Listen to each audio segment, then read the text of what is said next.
Anytime world number 3, Hugo Calderano, is out on the court, these seats tend to fill up, and everyone gets a little bit extra excited in this venue because he is that good and that fun to watch.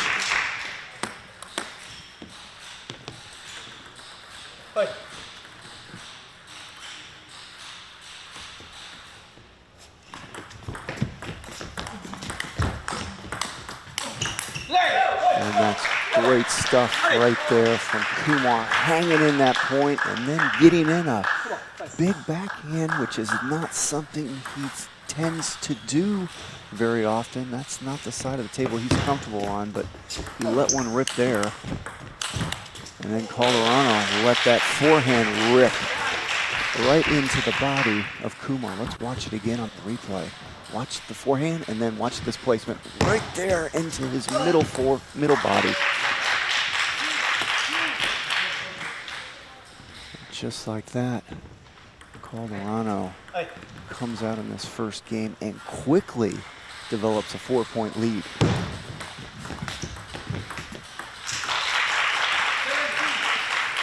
There's so many things to like about Calderano's game. One area that might be overlooked a little bit by the viewers when you watch him is how good his short game is. The way he cuts the ball short, or the way he cuts from a short ball his opponent gives him, and the way he cuts it deep, and just the way he controls the table in that short game is really, he's second to none. You just won't find anyone in the world do it better than him. You might be able to argue that there's a couple guys that do it as well as him. When you start talking about some of the best Chinese athletes in the world, it's hard to do it better than he does. And so that's something to take a look at as this match goes on. Watch how he controls the table with his short game. Right here. See, that's what I'm talking about. Those little quick points that you forget about. We tend to remember the big loops and the long rallies, but those little points like that, he wins so many of them.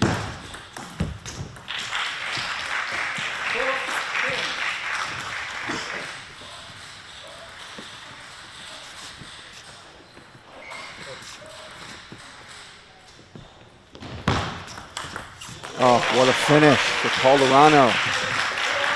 He comes out in the first game and looks sharp and ready to go. No rust on Calderano that first game. Let's look at some replays from that last game.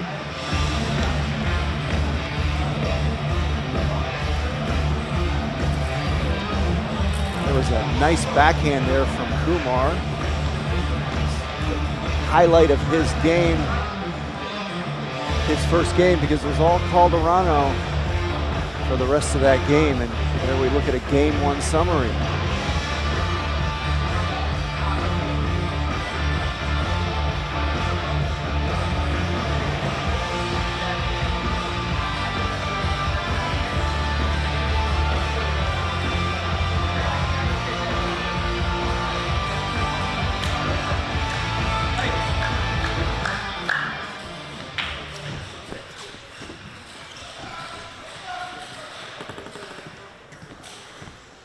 Well, if you're Kumar, you just got blown out that first game.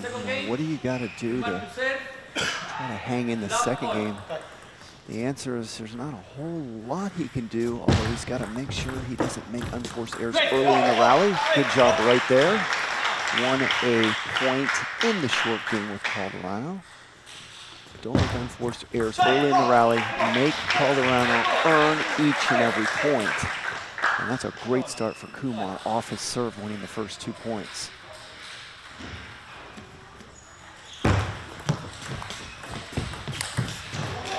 Oh, that's beautiful. That is just beautiful to watch right there. And that's what happens if that ball goes slow to the Calderano backhand.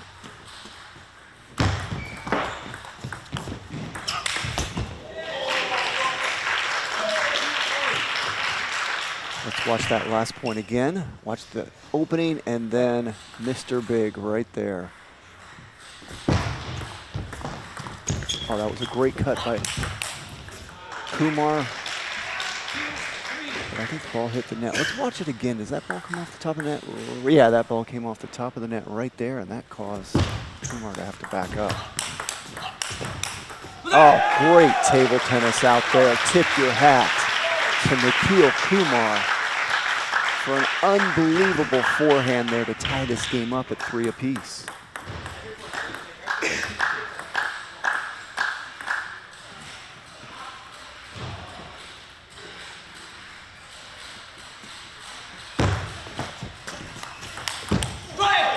Another beautiful backhand by Kumar. A backhand punch off the spinny slow opening of Calderano. So this is really about as good as Kumar can do. Don't miss early in the rally. See if you can hang around early in the game and not let it get away from you like it did the first game. And so this is really about as good of a start as you could ask for Kumar. Got a little help there from Calderano that last point.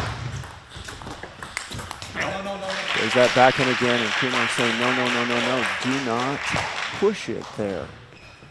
So he's starting to learn his lesson. He's gotten beat up doing that same play at least 3 times this match. See, that's what he wants to do. He's like, push it anywhere but to the Calderano backhand.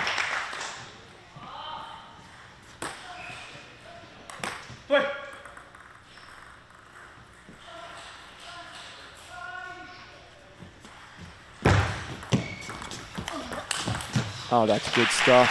That was a nice opening by Kumar. About as good as he can do on that backhand, but Calderano just answered with a better forehand.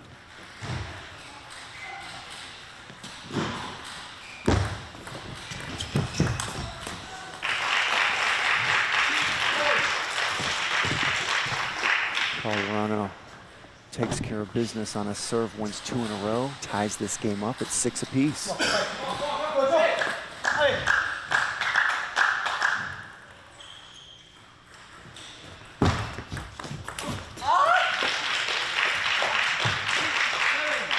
I think we're going to see Kumar go side top spin on his serve anytime soon. He just got punished for that one. Now he goes to underspin side. And oh, not just the power, but the location of that forehand by Calderano was perfection.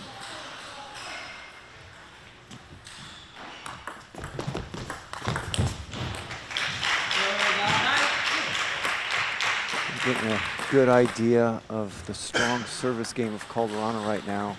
Kumar just popped that ball up, and he's struggling with the Calderano serve right now.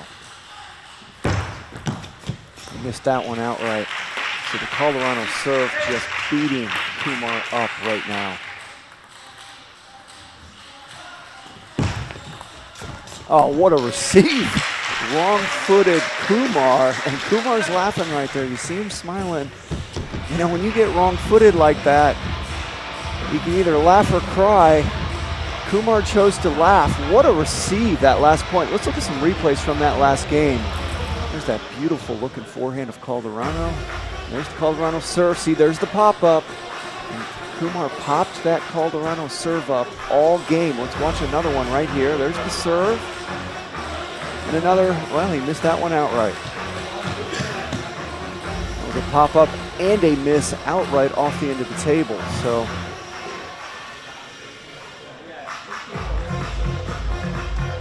that's why these stands are filling up right now. Everyone knows that world number 3 is in the house, and he is on the featured table performing right now. And even though Calderano won those first 2 games, we'll call it relatively easy. The first one was easy. He was down 6-4 that game, but then he ran off 7 points in a row. It just doesn't matter what the score is. He's so fun to watch that no matter who he's playing and what's happening, it's just a beauty to be seen. Now we're ready to go for this 3rd game.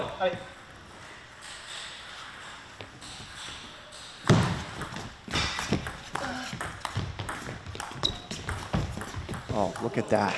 That's the short game I'm talking about. Yeah, it hit the top of the net, but look at the finesse and the touch of that short game of Calderano.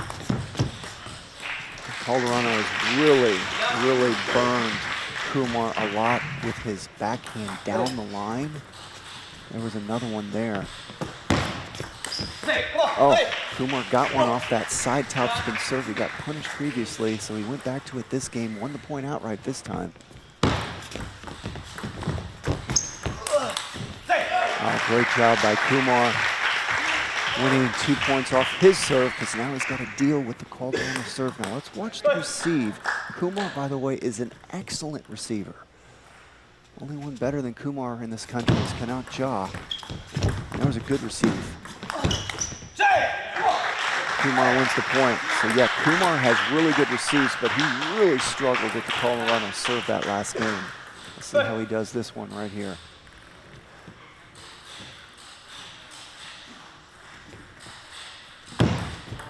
Another good receive. There's that short game though of Calderano. Good receive by Kumar, but then he got stuck in the short game of Calderano, and then Calderano got him to pop one up with his great placement on that forehand cut. And then you saw the finish by Calderano's backhand.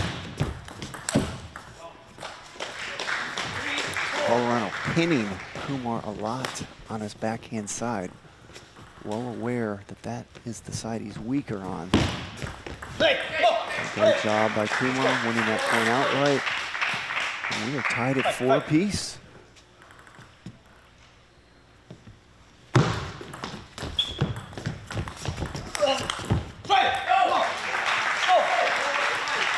That time Kumar able to hang with the short game of Calderano, and then got in the first opening and won the point.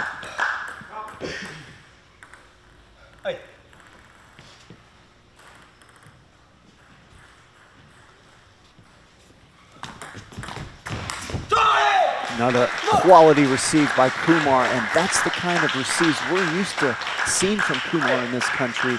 He struggled in that second game. He's been rock solid this whole third game. Now he has a 3-point lead and he's pumped up. You can hear his vocal cords.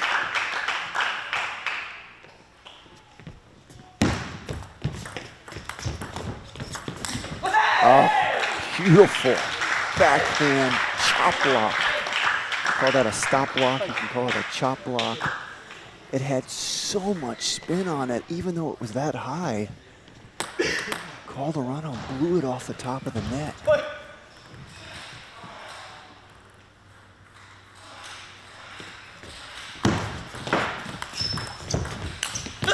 There's Calderano trying to find that backhand of Kumar. He had what he wanted, just made an unforced error there, and what a great third game going for Kumar right now.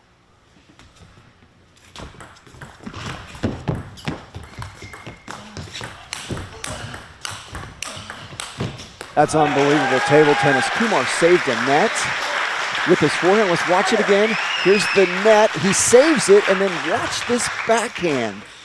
I don't think Calderano expected a backhand like that from Kumar. He's not known to do that. That'll do it. That third game is over. And Nikhil Kumar gets on the board, winning that third game, 11-4. And Calderano now leads this match 2-1 as we look at some replays from that last game. There's that heavy stop block there.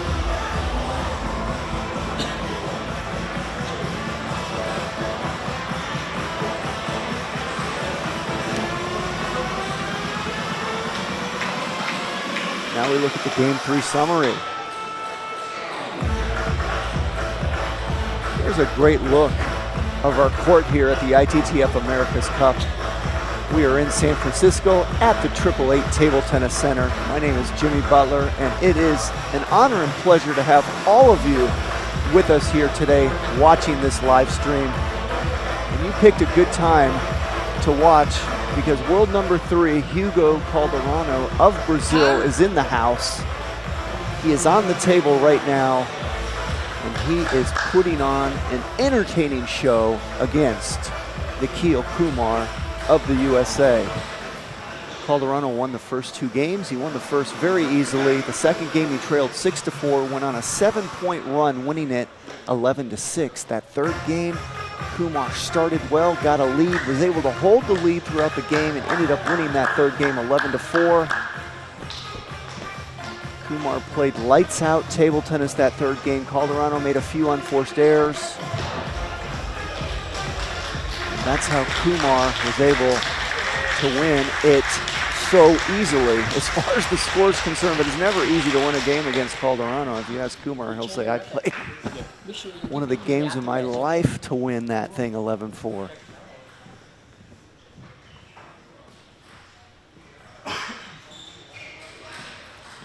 So here we are, about to start this fourth game. Kumar will have the serve.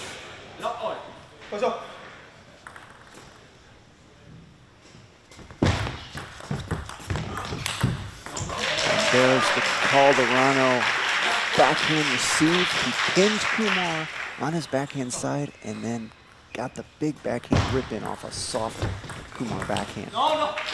See another pin by Calderano into the Kumar backhand. So you can see what Calderano is trying to do, trying to start his play into that Kumar backhand, get Kumar to kind of play a softie and then put him away. A great receive by Kumar, totally caught. Calderano wrong-footed there. Calderano was coming in for a short receive and got wrong-footed.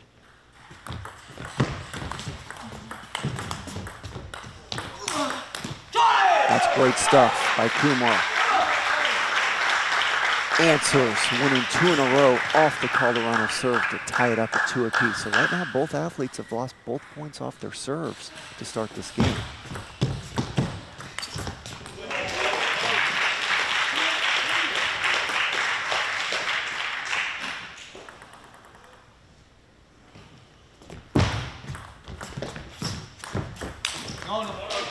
That's intelligent play by Calderano. He decided to open that up slow, hardly put any spin on it. Very dead opening loop.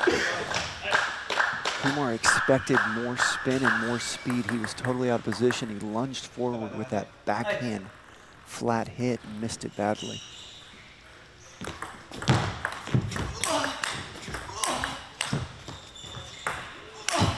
Oh, that's a painful mistake for Kumar. He did everything right and then missed the easy one. You can't really miss those kind of opportunities when you're playing Calderano. You got to take advantage of the opportunities given. And now we're seeing some unforced errors from Kumar, and that is not unusual because he's going to make more than Calderano. Due to the difference in levels. One of the reasons that makes players like Calderano so great is he hardly ever makes any unforced errors. You have to earn each and every point against him. He just doesn't give you much. And see, someone like Kumar doesn't have that level. Kumar doesn't have a world ranking right now, but when he did, you know, he's right around the world 100 range. You know, they're going to make more unforced errors. They miss more. There's another one there. So Calderano's gotten away with just opening up softly a couple times in this game, won the point outright, so he's going to continue to do that. He can do that all day. That's low risk for him.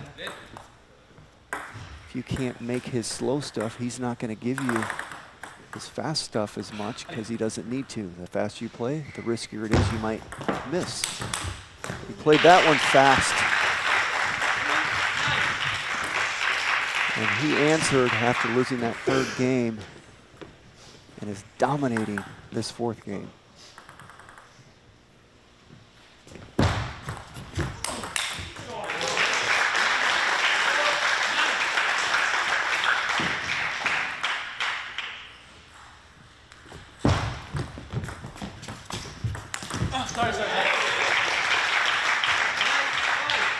I've seen Kumar do more backhands, more backhand rips than I've probably ever seen him do in a match. And you might say, well, why is he doing that? Well, he has to take risks because he's playing Calderano, and he's made a number of them. I'm impressed with some of his backhands. Obviously, he gets caught on his backhand a lot. That's his weaker side. It's not like that's his go-to shot, but man, he's made several beauties from his backhand side. See, Calderano, you expect that. He's beautiful from his backhand all the time. That'll do it for the fourth game. Calderano comes out and dominates, winning it 11-5. He will lead this match 3-1, and we will look at some replays from that last game. There's a good close-up look of Kumar there and some of the emotion of this match. There's the Calderano backhand working off that net. Another Calderano backhand right there. So you can see if that ball goes slow to the Calderano backhand, whether it's a push or whether it's a topspin shot, that's what you're going to be dealing with. You're going to be dealing with a lot of speed and a lot of spin coming at you. And those replays gave you a good look at what Calderano will do to you if that ball doesn't have much pace into his backhand. So you almost are never going to get away with a deep push to his backhand because pushes are slower than topspin shots. Unless you wrong foot them, like Kumar was able to do one time in that last game. You know, tricked him, made it look like he was going short, and then he went deep. But when that ball goes slow to the Calderano backhand, he is money, and he is simply one of the best in the world at finishing those kind of balls off. There's another one right there. What a point. Kumar was able to get one back. Let's look at it again on the replay. There's a slow opening. Watch the backhand, big backhand. Kumar got it back, and then Calderano said, hey, I can do a forehand too. Calderano looks really, really sharp right now and in rhythm. He's carried over that last game into this game. He's just moving perfectly and in such a good rhythm. That ball went off the top of the net. So we're going to get a timeout from Kumar.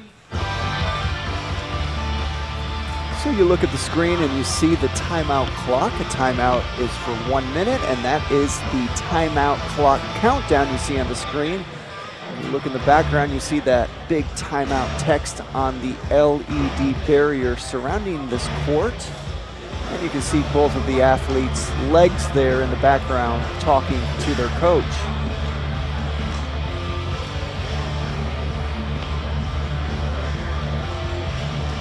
So there's the scores of the match. Calderano won the first 11-4, trailed 6-4 in the second, but then ran off 7 points in a row, winning 11-6. Kumar played lights out table tennis in the third, winning 11-4, and then it was all Calderano in the fourth, winning 11-5.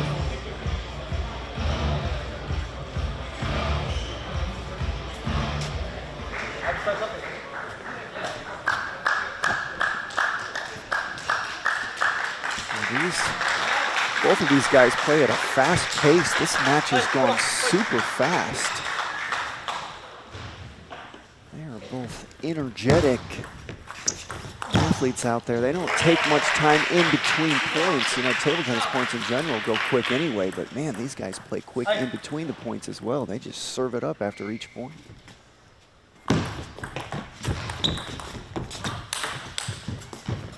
Once again, we've seen that the whole match. Calderano able to pin down Kumar on his backhand side right there, and then this is easy pickings for Calderano.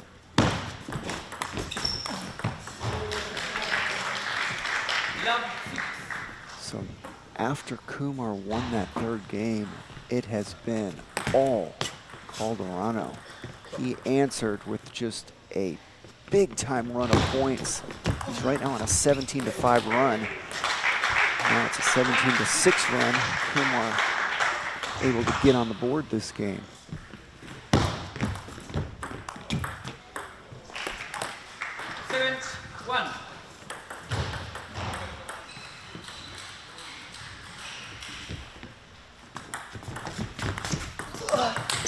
Oh man, that is just beautiful to watch. How good was that? So effortless. And it goes down the line, the hardest shot in table tennis. He made it look easy.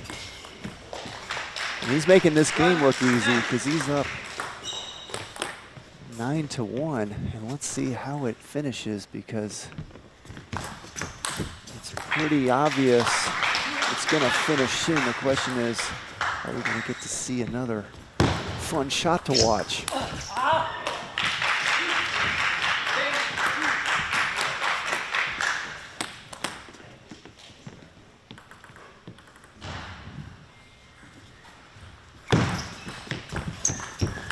Oh, that was fun to watch, and what a finish. We did get a fun shot to watch to end that match.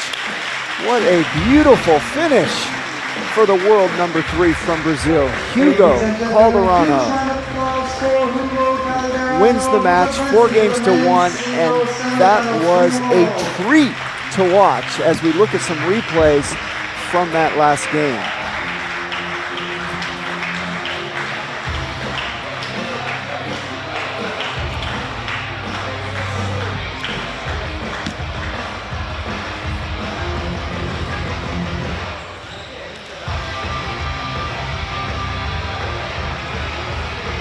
Couple minutes, we have here women's singles quarterfinals, so don't go anywhere. We have an exciting matchup. Briana Takahashi, Amy Wong, about to take stage here at the ITTF America's Cup.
quarterfinal. And what an exciting matchup coming up. And now welcome our players.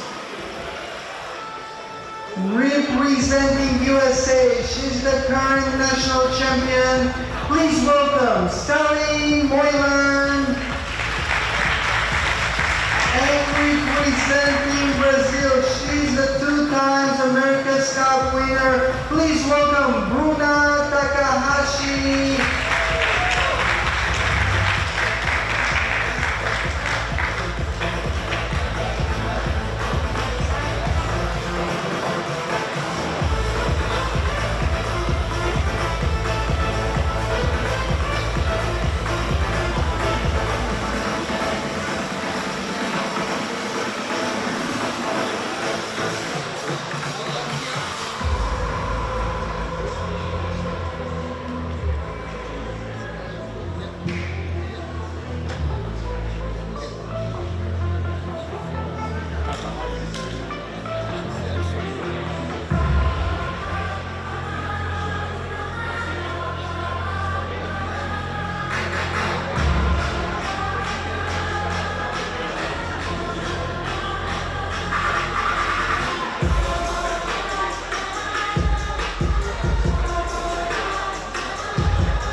We welcome you to the ITTF America's Cup in San Francisco.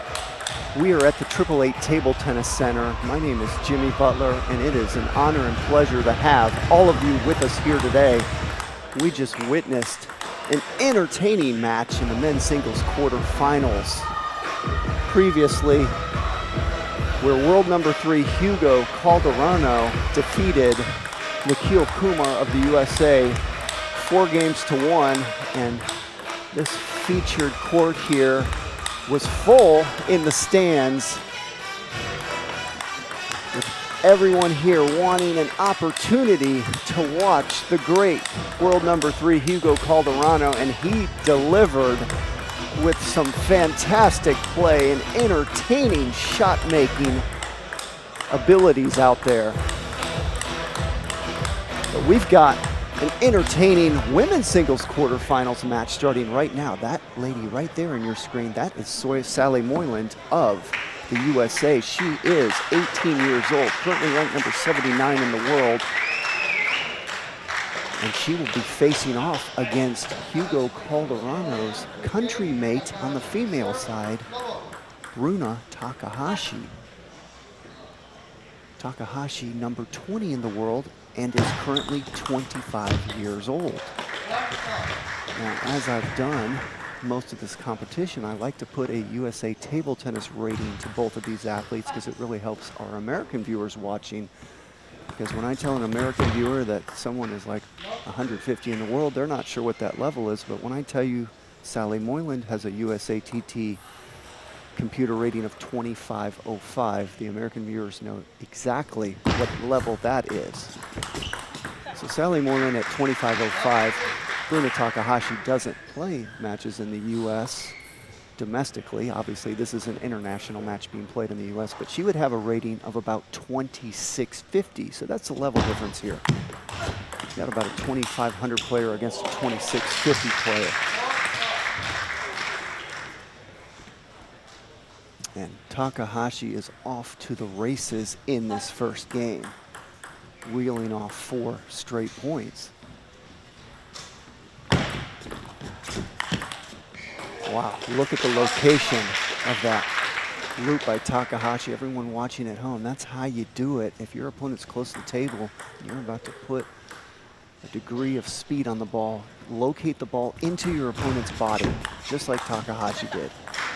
And now, that's an example of the amount of topspin Takahashi creates when she opens. She didn't put a lot of speed on that ball, but Moyland blew that way off the end of the table. So Moyland right now having to adapt and get used to the level of Takahashi. And someone out there watching might say, well, what do you mean getting used to it? Doesn't she train against this? And the answer is not very often. There's not many top 20 players in the world out there, and they're spread out throughout the world. So you don't get to practice against world number 20 too often. And that means you're not necessarily used to that level of spin and speed. And you can see right now, Moyland is not used to it at all this first game. She's getting crushed.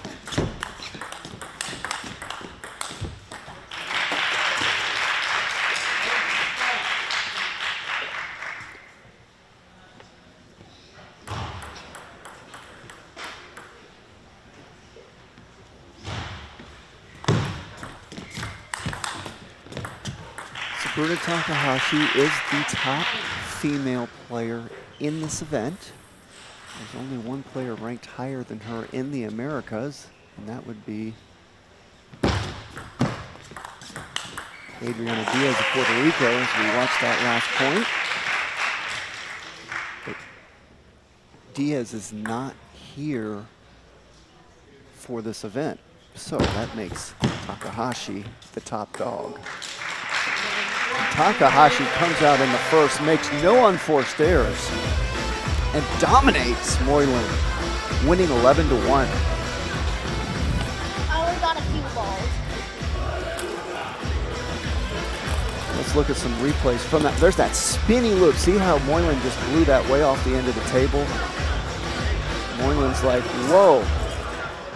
Now I know how much topspin Takahashi creates. There's another one right there. Moyland backed off that time and got it on the table, and then look how she blew that ball way off the table within the rally. That's how much topspin Takahashi creates. Moyland not used to it yet, so you saw some really bad misses by Moyland in that first game. She will adapt and adjust. She's a very intelligent player, and I don't expect to see her miss that badly in this next game. She may miss, but when you see athletes at this level miss that badly, you know that they're taken aback by the amount of spin that was on that ball. Just something they're not necessarily used to seeing on a day-to-day basis.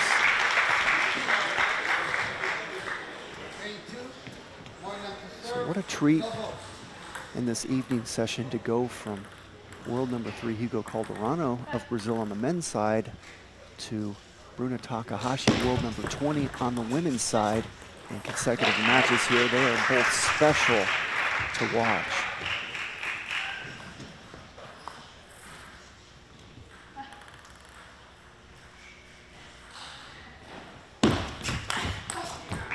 Oh, you saw Takahashi. She anticipated a potential deep serve there. I like to say that serve from Moyland was so bad it was good. There was no pace on it. There was no length on it. It was relatively low to the net, so she at least had that quality. It threw Takahashi off because it was just such a nothing serve that it caused Takahashi to miss time or loop.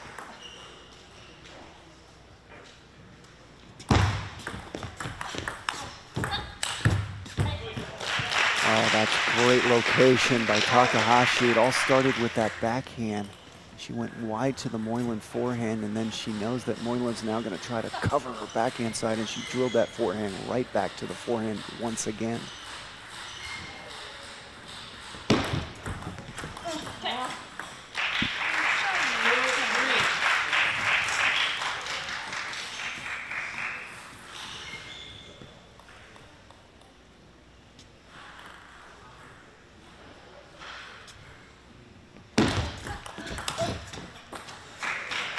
One thing that's standing out right now as we watch this match, Moyland's weakness in her game is her service game. It's not her strong point.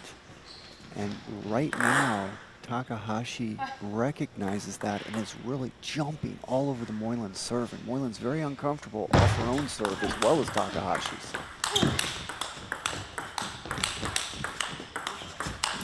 Oh, great table tennis. Tip your hat to Sally Moyland of the USA coming up with the goods that point. Let's watch it again.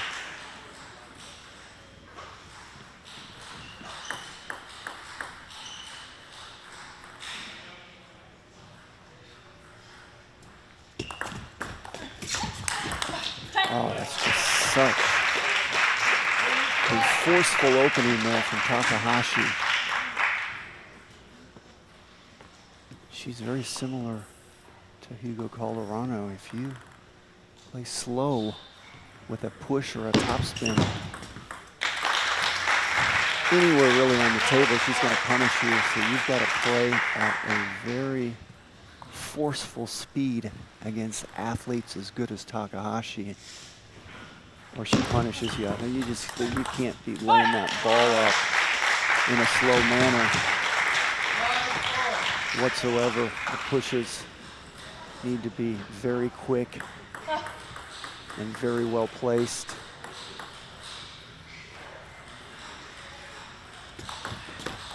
See right there? She got away with it. See, those kind of slow pushes generally won't work. Takahashi made an unforced error there, and you can see her reaction there. She's going, wait a minute, I never missed that shot in practice. So she won't miss those very often. And there's the Takahashi serve we have not talked about. Takahashi has excellent serves. She generates a lot of spin. They can be deceptive at times, and she also can throw in effective deep serves along with her short ones.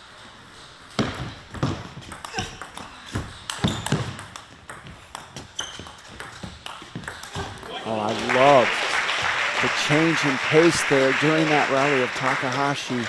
That rally started out like it was going to go speed to speed. And watch it now. Watch Takahashi back off right there, and now watch another shot.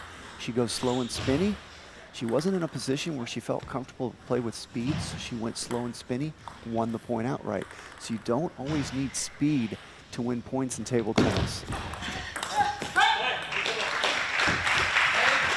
And there's a high arcing, slow banana flick there on the receive from Takahashi that won her the point.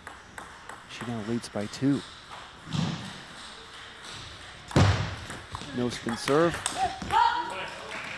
You see that slow push. Takahashi can open all day like that. And she went for a medium speed opening that time, didn't take risk, and was able to get the point outright. That was an effective location there from Takahashi. Moyland didn't get much speed on her shot there, and Takahashi located it down the line. And you've heard me say oftentimes in the live stream, down the line table tennis is winning table tennis, and right now Takahashi is playing winning table tennis as she wins that second game 11-6 and leads this match 2-0. Now we're going to look at some replays from that last game. There was that high arcing banana flick there we were talking about. And watch the slow balls right here. One slow, another slow wins the point outright. So when you're not in position, athletes will tend to back off and do a slow spinny loop, which you saw Takahashi do on that previous replay.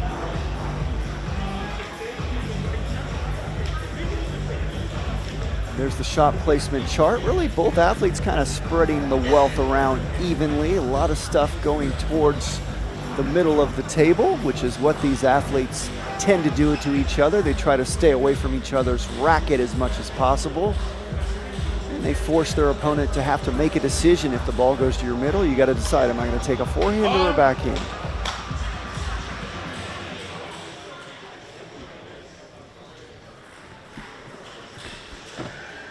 So here we go. We're about to start this third game, and for anyone that's just joined us, we welcome you to the ITTF America's Cup in San Francisco. We're at the 888 Table Tennis Center. You are watching world number 20, Briana Takahashi, play against World number 79, Sally Moyland of the USA. Game 3, beginning now. Oh, what a great serve. We're talking about how Takahashi can throw in the deep serve as well as those really good short serves she has. That was a great example of one right there. There's another one. Now that's great table tennis. Moyland handled that deep serve with a really quality receive, and then you saw the rally that followed. Just tip your hat to Takahashi. She was too good that point.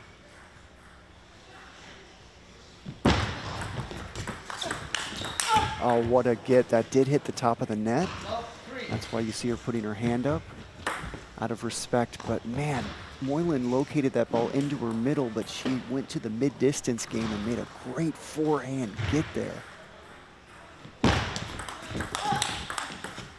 Oh, I loved that play by Moyland, and it started out with a good deep serve. Gotta keep Takahashi honest and not serve short the entire match. That was an effective deep serve, and then really good follows after it. Oh, that was a really good receive by Moyland. The location was perfect. She put some side topspin on that banana flick and located it right into the body of Takahashi.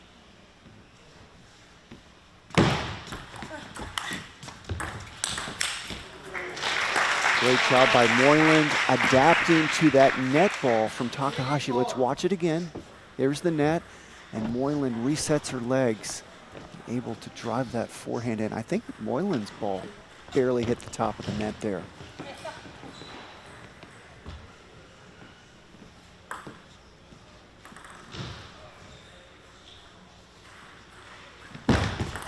Oh, great deep serve by Moyland. Right now, Moyland showing me she's got some deep serves in her arsenal. And both of the last two were effective. Don't see that from her very often. Oh, that's unbelievable play by Takahashi. For her to get her legs around and get that angle on that backhand, that was just special to watch.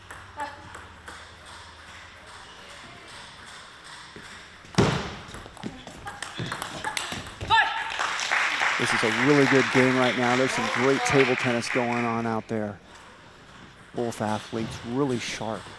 Takahashi's been sharp from the very first game, but right now Moyland's starting to heat up.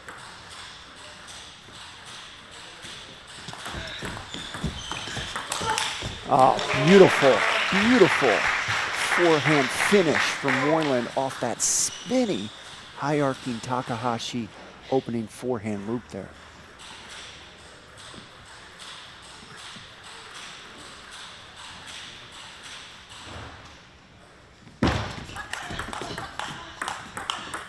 Oh, there's that backhand again from Takahashi. Down the line table tennis is winning table tennis. We've seen her do it several times this game now. Takahashi able to take her backhand and go down the line with it to the Moyland forehand, winning the point outright.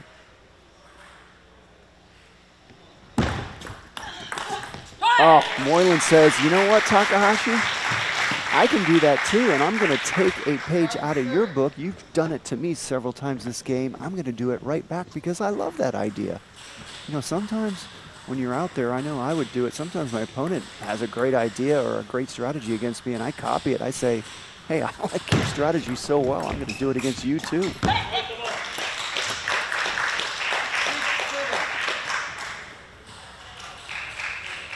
We are in a battle in this third game. Second game was close, all the way to about 6-all, and then Takahashi pulled away. Moyland was up 7-5 this game. We're at 7-6. Make it 7-all because Takahashi, once again, when she feels comfortable and takes her backhand down the line, it's been effective this whole game.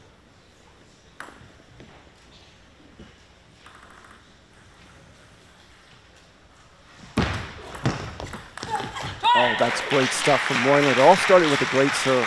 Tricked Takahashi on the spin. Takahashi thought it was heavy underspin. It was no spin. Takahashi popped it up, and then you saw the finish from Moyland.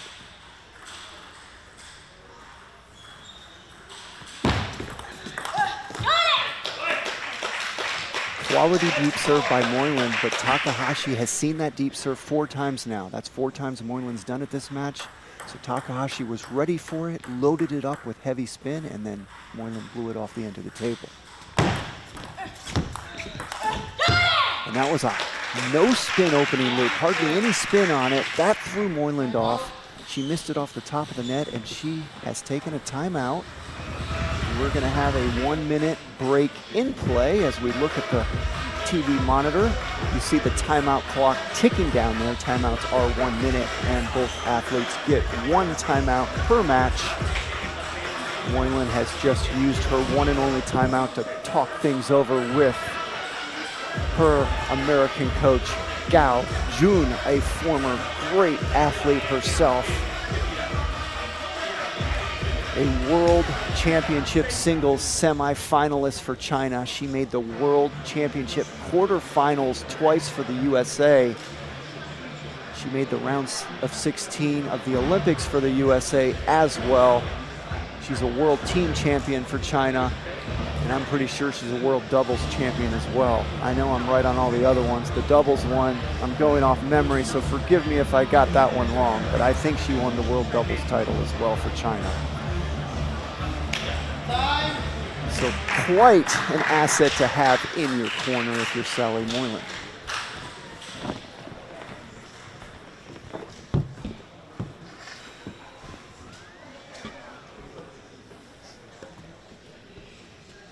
Well, this has been an entertaining match to watch.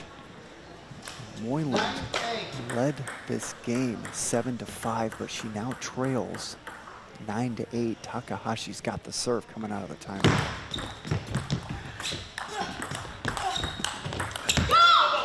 Well, Moyland had everything she wanted there, but she couldn't make that last forehand you just saw. Great job by Takahashi hanging in there, retrieving those shots, because Takahashi was on the run, but Moyland missed that softball at the end. Oh, nice spinny opening there from Moyland. That's the first time we've seen Takahashi blow Moyland's spinny opening loop way off the end of the table. We've seen Moyland do it at least 3 times.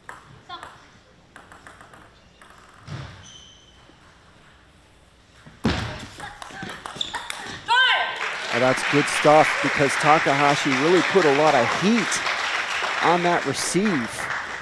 So Moyland had to deal with a pretty effective banana flick coming at her there, and she did it nicely. We're a deuce. Oh, and that was just a very safe, no-risk, unaggressive receive there by Moyland, and Takahashi punished it. So Moyland will remember that. She's going to have to take more risk next time she's in that situation. Oh, that's good stuff. Tip your hat to Sally Moyland coming up with a quality point to deuce this game back up.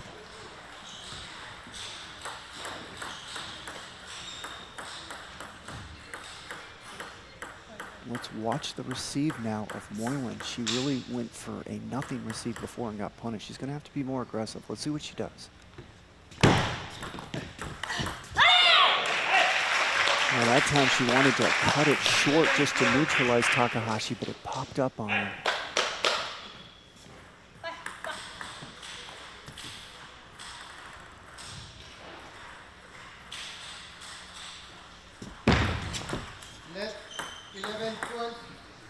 Now the question is, what kind of receiver are we going to get from Takahashi? Is she going to come in and banana flick it, or is she going to cut the ball? Deep serve. Oh, great decision by Moyland. Moyland said, you know what? I'm not going to let Takahashi have that choice because I'm going to serve deep, make her have to open up with an attack, and I'm going to play off her attack. And a very intelligent decision by Moyland, but even more importantly, great execution.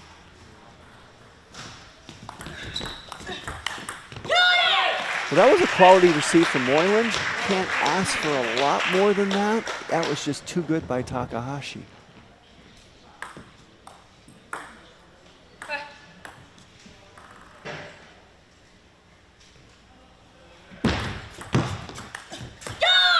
that'll do it for the third game, and that was a big one for both athletes because right now Takahashi is in the driver's seat and leads 3-0.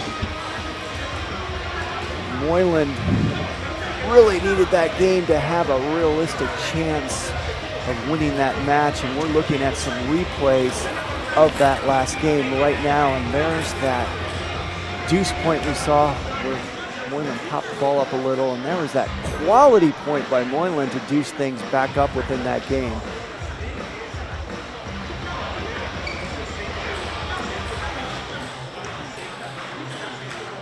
And now we look at the game summary chart. So Takahashi came out the first and just destroyed Moyland, winning.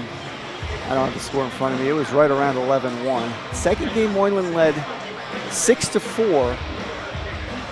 Or 7-5, and then it was all Takahashi.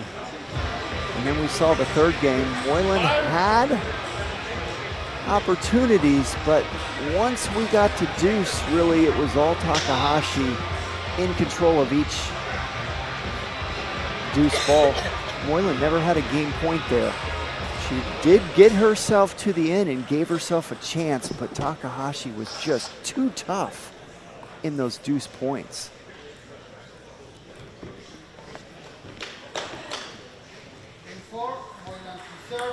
That was a very high quality third game by both athletes. A lot of good stuff happened out there.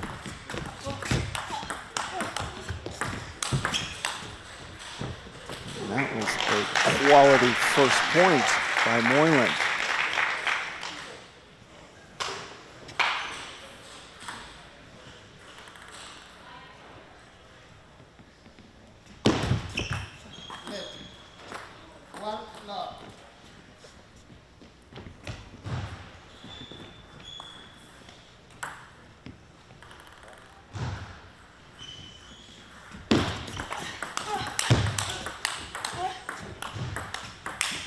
Oh, that's great table tennis. That is great table tennis. There was a net saved within that point. I believe Moyland saved the net. That point went so fast, I don't know who got the net. I would need a replay. But someone saved the net within that point, and then it kept going.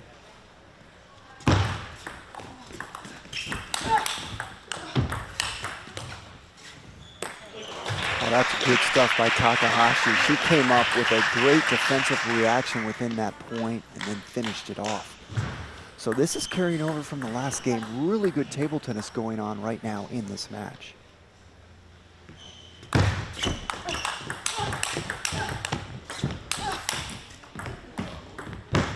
Oh, that's just fantastic to watch. Man, what a start to this fourth game. Every one of these points has been high quality.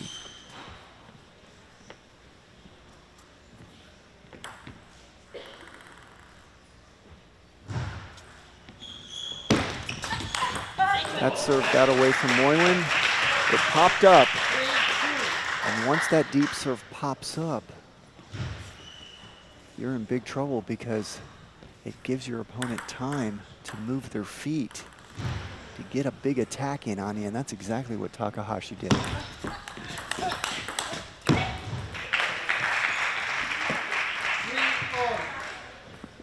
Boy, that Takahashi backhand has some force on it, and it continues to improve as time goes on. I've been watching her play for a number of years now, calling these events.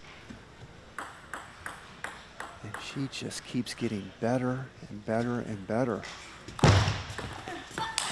And there's another big backhand that we just talked about right there. But she's not just all backhand. Her forehand gets better and better as well. Her whole game is just evolving. Oh, look at that. Right on cue. We talked about her forehand, and then she showed it off right there.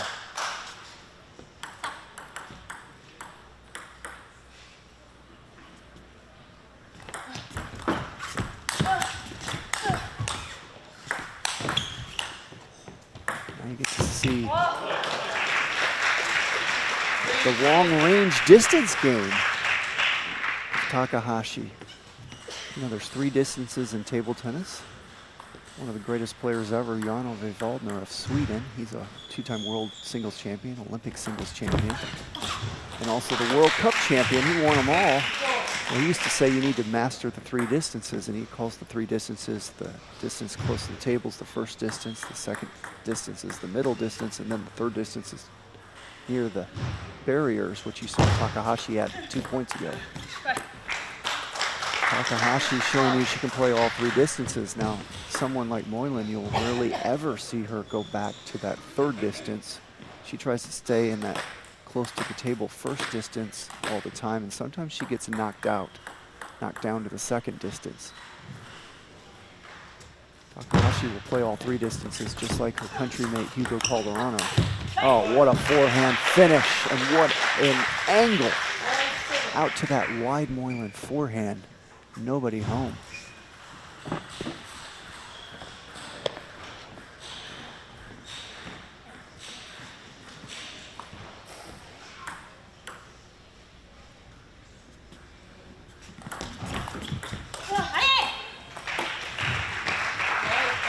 Takahashi liked that receive. You heard the emotion from her. She knows it's winning time right now. She's ready to pull away and finish this match off. There's an unforced error there from Moyland. That will perhaps seal her fate, as Takahashi has the serve. Big lead. There's a nice looking rally there, and we are at match point.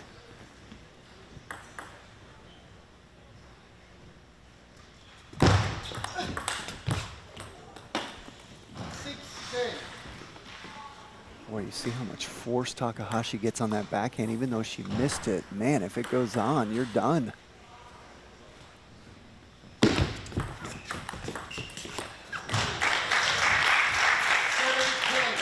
So Moyland lives for another point. She has saved 2 game points.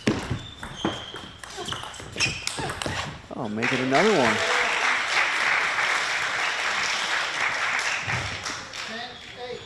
So Moyland making things a little bit interesting in this 4th game. But she's got to now deal with the Takahashi serve, and that is a lot to deal with. She's going to make Takahashi earn this game.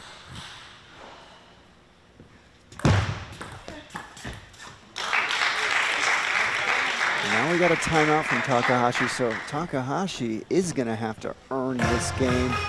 Didn't look like that not too many points ago. It looked like it was over. But Takahashi going to burn her one and only timeout and have a discussion with her coach. And the first thing they're going to discuss is what kind of serve Takahashi should do to give her a best chance to win this point. So there's the scores, 11-1 the first, 11-6 the second. And then we saw that deuce battle in the third, Takahashi winning at 14-12. This game, Takahashi led 10-5. Moyland's won 4 points in a row. And then we saw the timeout. And there's the timeout clicker, or countdown, I should say, on the TV screen there. And this timeout is over, and we are going to be back in action. Takahashi has one more serve. This will be her 5th match point right here. And she does it. Bruna Takahashi, world number 20 from the great country of Brazil, finishes off Sally Moyland of the USA 4-0, and Takahashi will advance to the women's singles semifinal to be played tomorrow. And let's look at some replays from that last game.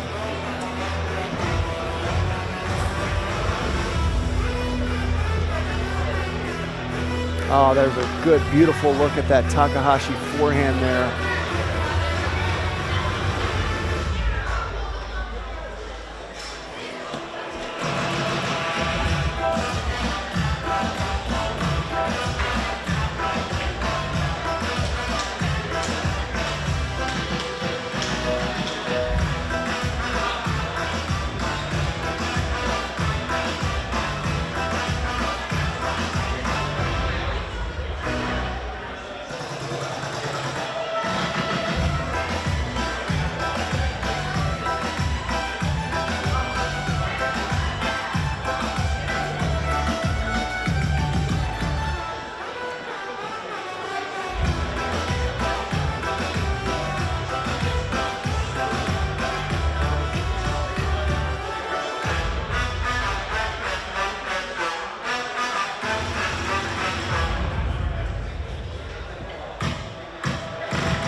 Had a tremendous quarterfinals thus far, but coming up next is the men's singles quarterfinal, and now please welcome our players.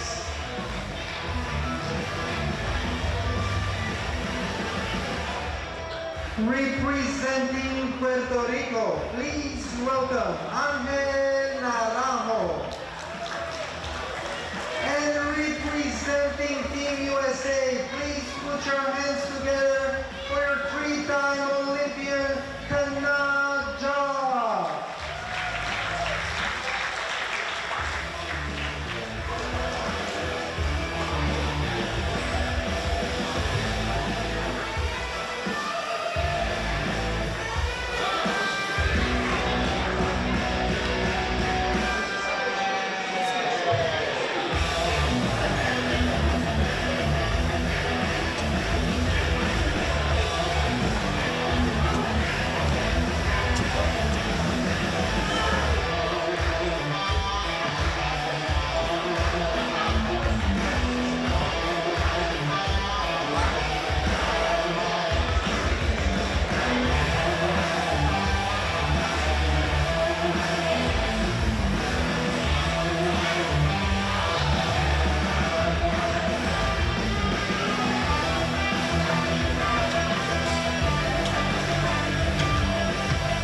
Well, ladies and gentlemen, for those of you that have just joined us, we welcome you to the ITTF America's Cup in San Francisco.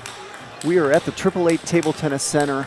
My name is Jimmy Butler, and it is an honor and privilege to have all of you with us here today as we look at the TV screen and we see what we have coming up next.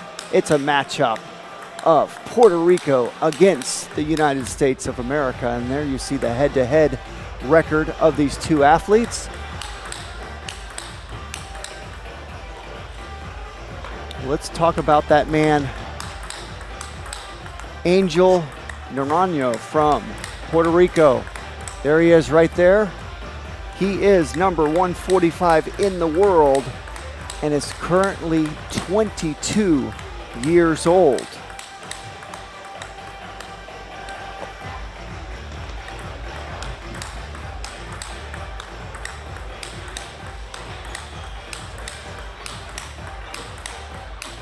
Now we take a look at that man right there on the TV screen. That is Kanak of the USA, currently ranked number 21 in the world.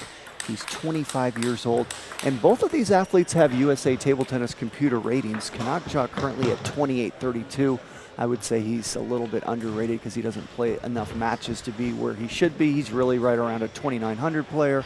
And then you have Naranjo, who's 26-22. I would say he's underrated as well.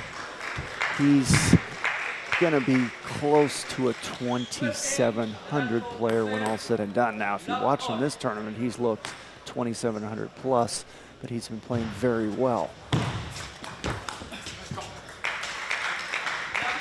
And this first game has begun, and Kanak strikes first.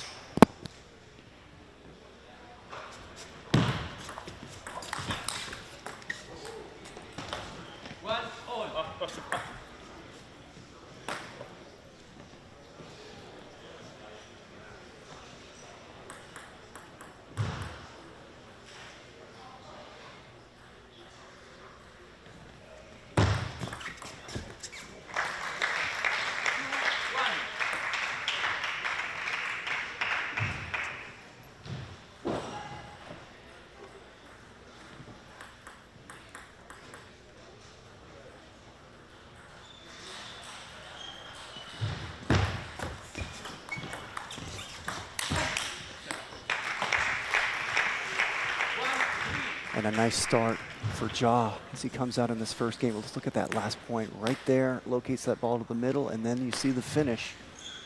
Jumps out to a 3-1 lead to start this first game. Oh, what a get by Ja. Oh, great stuff there. And there you see the power of Naranjo. He's got a lot of power both sides. And we saw it on full display earlier in this tournament for him to make this quarterfinals. There it is again. But Ja said, I've got some power myself, and I'm also one of the best defenders in the world. And so Ja's good enough to get that initial speed back from Naranjo and extend the rally, which he did there. So not many players able to deal with that kind of speed. Ja is one of them that can.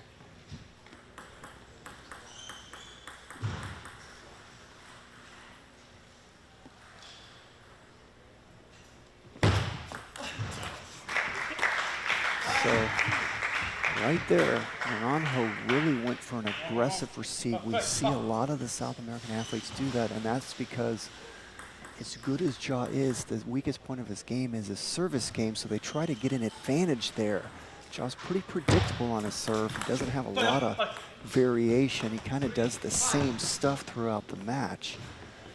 And so you can get used to his serves as the match goes on because you kind of start seeing the same stuff. And so these guys like to pounce on his serve as much as possible.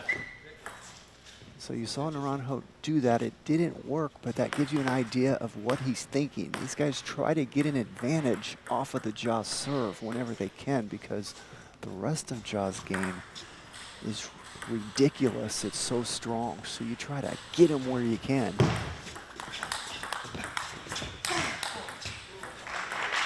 And that's what I'm talking about, the rest of Ja's game. I mean, once that rally starts, man, he is tough to deal with on both sides of the table.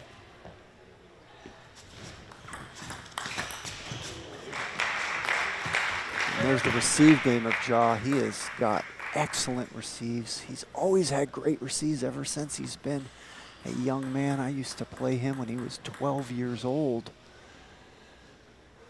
I remember when he was 12, his his defense and his receives were incredible for a 12-year-old. And then, as time went on, the power started coming with his touch, finesse, and defensive capabilities, and now he's got it all.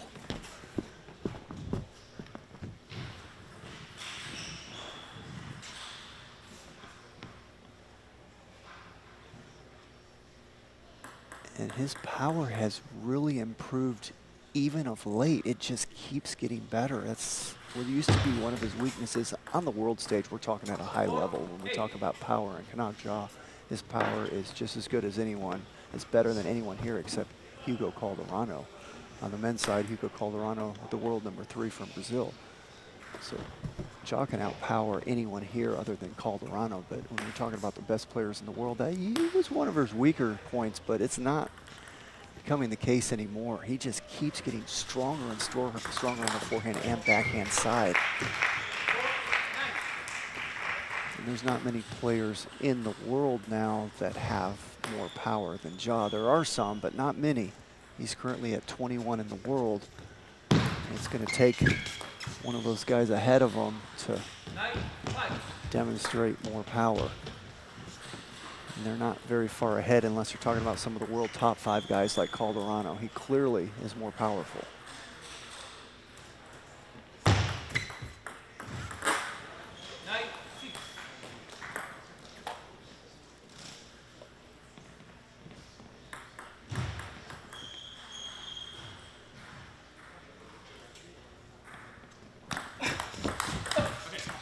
There's what I'm talking about, the power and the speed of Ja. See how he just drilled that backhand in, made it look easy, and that's because that's just not a difficult speed for him to play at anymore, but that was a speedy backhand. But for Ja, that's just business as usual now. That's how good he has become.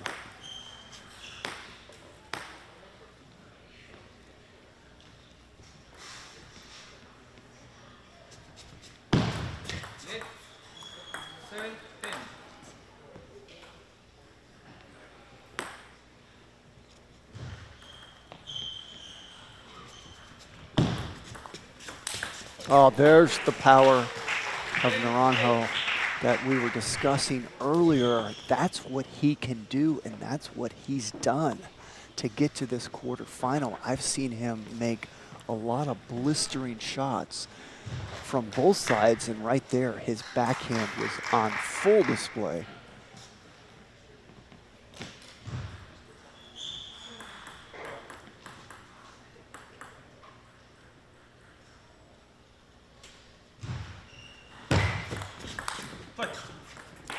Great job by Naranjo, hanging around. He's gonna make Ja earn this first game if Ja's able to do it right now on his serve.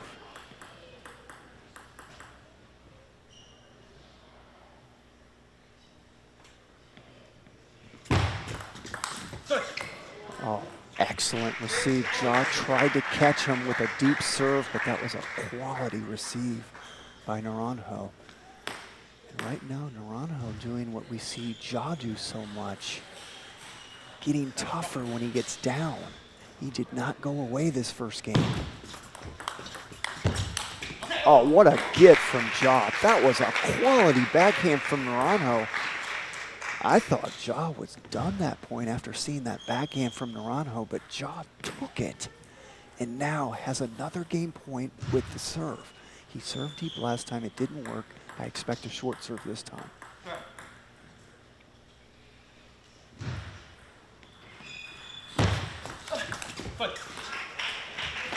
Right now Josh shaking his head. He was not happy with how that point developed. And I'm not sure if he was unhappy with the serve or the fact he didn't get that banana flick back. But see, Naranjo went for a very aggressive receive off the Ja serve, and it worked. A quality receive there by Ja. Didn't look like anything special if you're watching out there, but the location was perfect, and he cut that ball off the bounce quickly and smothered it and gave Naranjo, very little time to react. Here's another game point and the serve from Ja. Oh, that'll do it for the first game. And you see what Naranjo's trying to do. He tried to blister that Ja serve. It did not work out for him, but that's what his thinking is. Try to punish the Ja serve as much as possible, take risks there. And now we look at some replays from that first game.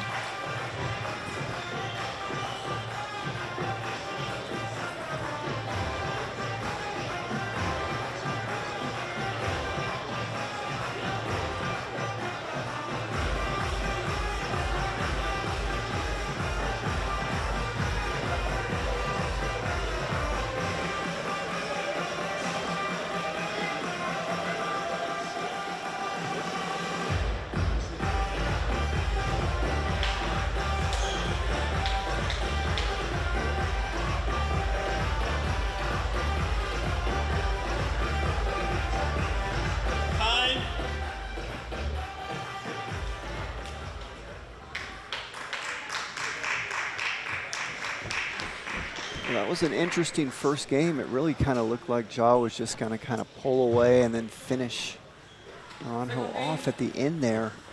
But the opposite happened. Naranjo dug his feet in and came back and deuced it up. And Ja had to come up with a spectacular forehand on one of those deuce points in order to have ad each and every time within that deuce game. And he finally was able to do it on that last point, winning it the point outright off his serve. See, there was an aggressive Naranjo receive there. That time he cut it, but that was a really good cut.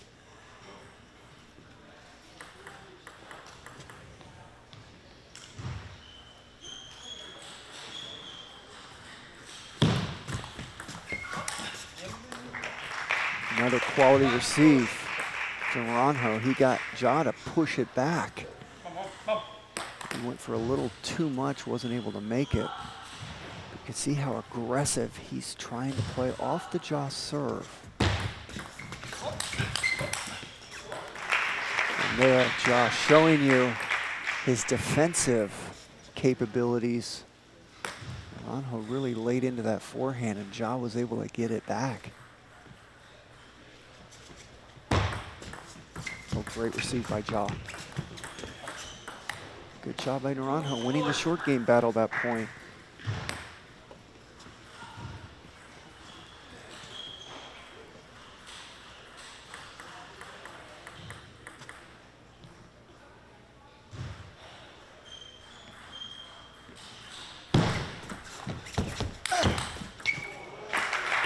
Oh, that was fun to watch there. Watching Ja use those legs, step around, and really get a lot of power into that forehand loop.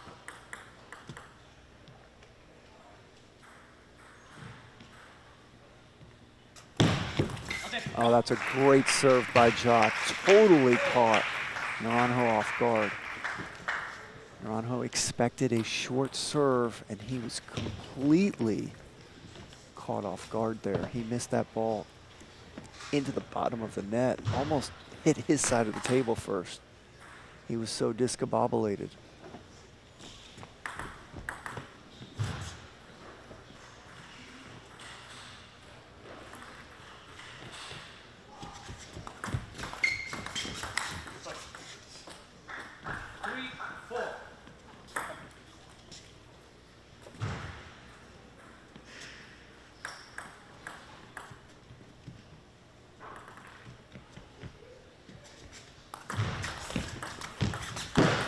Oh man, that was good stuff by Ja because that was a quality shot there from Naranjo, and I don't know how Ja got that much speed and force on that ball because he had nothing to work with. Naranjo put no speed on it. Ja was a step off from that ball, too far back, but still ripped it in. Oh, that's good stuff. It all started with a quality serve. He got Naranjo to pop that ball up. And that's the power I'm talking about that Ja continues to get better at. He didn't used to have that kind of power on his opening shots. But he will punish you now if you don't make a quality receive. Oh man, how about that receive? That's quality. That kind of receive will punish anyone in the world. My goodness, Naranjo just jumped all over it.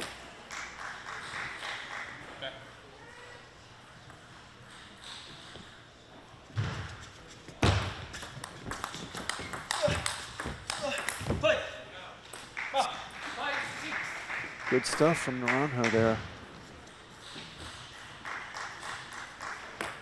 So really, from the end of the first game, and now we're a little past the midpoint of the second game, Naranjo really starting to play better. There's another quality backhand there from Naranjo. Good location, able to get that ball to the wide forehand of Ja.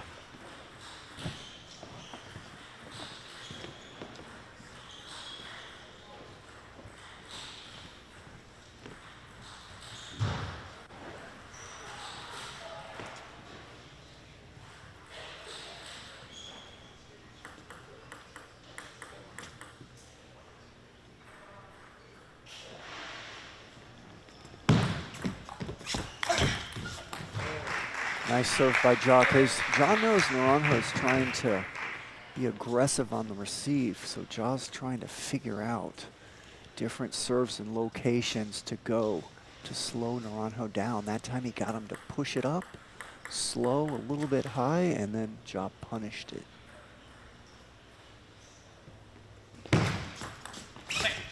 Another good serve by Ja.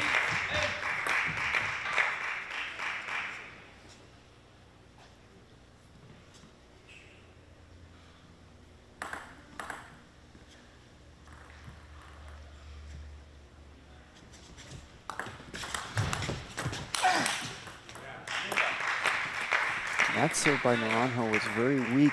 It was a deep serve. It was slow, a little bit high, and didn't have great length, so it had none of the three good qualities of a deep serve on it, and Ja punished it. Oh, that was a really good receive by Ja. That serve was low and spinny, and Ja came in and just drilled it.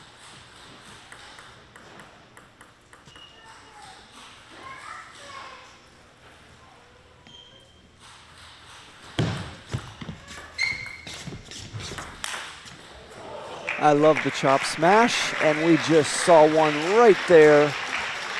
And Ja wins the second game 11-6, and he liked that chop smash as well. You saw a little emotion from him after the shot, and we're gonna look at some replays from that last game. There was that good serve and then that quality receive there by Ja we were just talking about. Now we get a good look at the Ja serve. Watch Naranjo miss it outright. Another good look at the Ja serve. And you slow push like that, and that's what you're going to be dealing with from Ja. And there's the shot placement chart.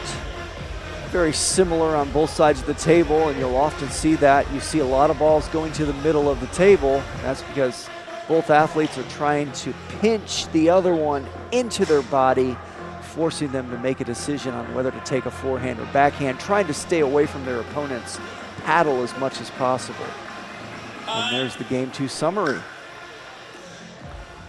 Well, for those of you that have just joined us, we welcome you to this ITTF America's Cup in San Francisco. My name is Jimmy Butler. We are at the 888 Table Tennis Center, and you have just joined a men's singles quarterfinal matchup here. World number 21 Kanak of the USA is facing off against world number 145 from Puerto Rico, Angel Naranjo.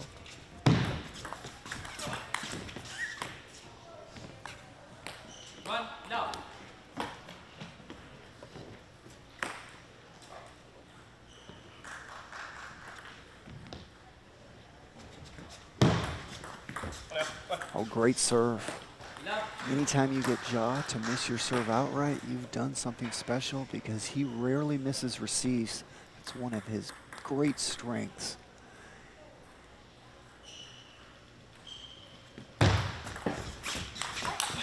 Oh, that's just too good. Tip your hat to Angel Naranjo of Puerto Rico, because Ja came up with a forceful opening shot there. And Naranjo took it down the line where there's usually nobody home. As I like to say, down the line table tennis is winning table tennis. So great start here for Naranjo. Runs off 4 points in a row to start this third game.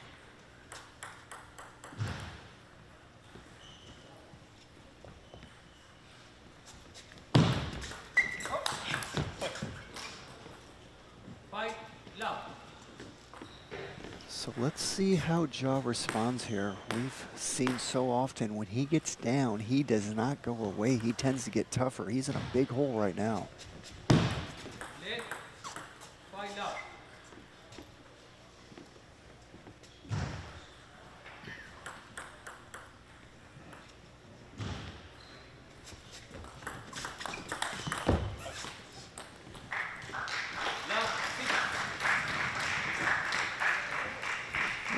Ja experiencing one of those moments that are more rare for him than most people, where one moment you're winning most of the points and then a few moments later you can't win a point, and that's what's going on right now. He's lost 6 in a row to start this game.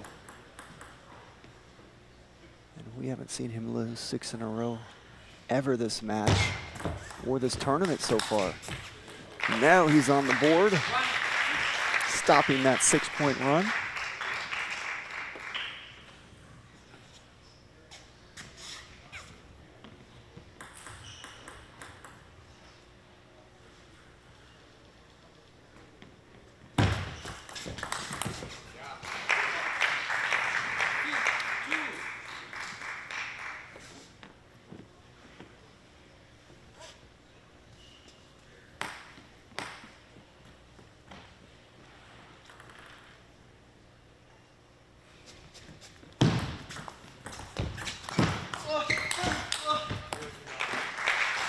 Three quality points in a row from Ja to pull within 3 points.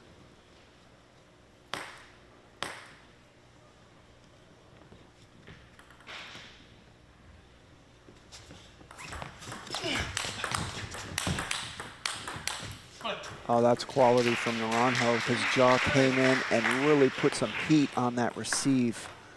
Naranjo able to react and then put some good stuff together himself.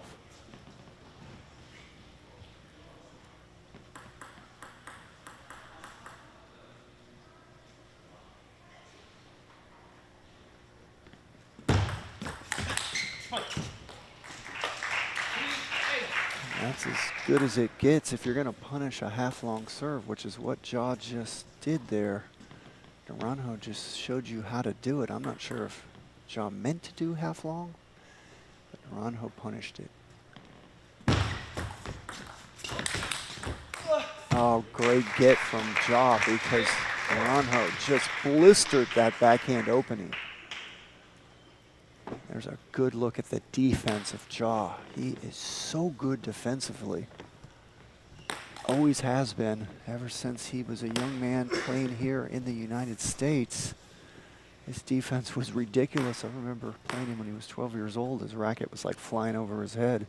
He was getting back all kinds of stuff. We couldn't believe it. Everyone was shocked.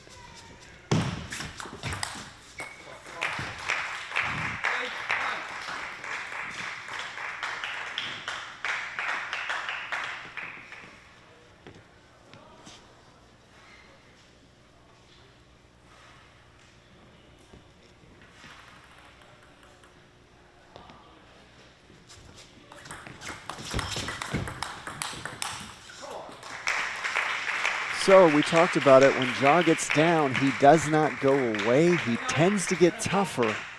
He was down 6-0 this game. He's gone on a 6-2 run. He still trails by 2, but he's now threatening to get back into this game. And so we have a timeout taken by Naranjo.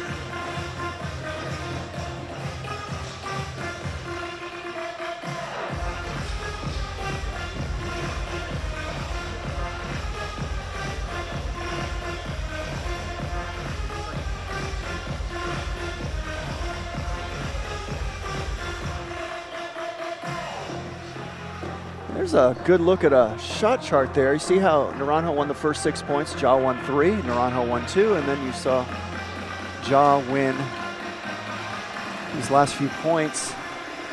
And I like that little chart that our technical crew has going here.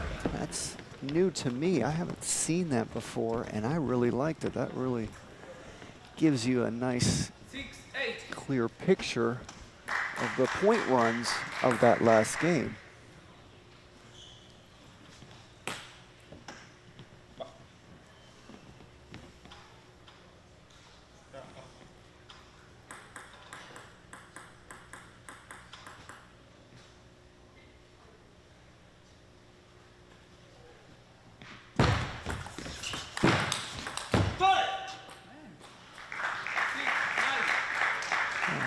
There's a rare unforced error there from Ja. He doesn't make many. Something got him there where he mistimed that. But good job by Naranjo. Getting back that opening shot from Ja, extending the point and got him to miss.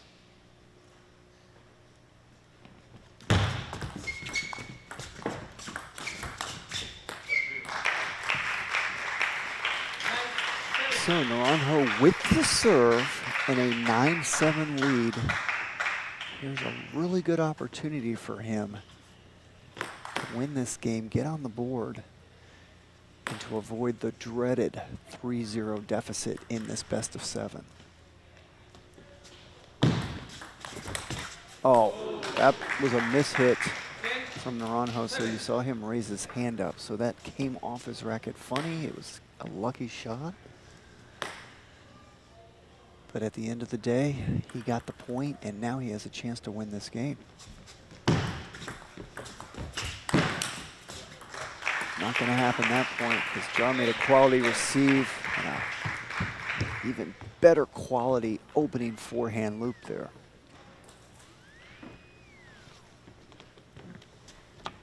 Ja so tough to finish. So this is not going to be an easy finish from Naranjo. Now, is Naranjo going to go for one of these aggressive receives off the Ja serve? That's the question I have. Let's see what happens.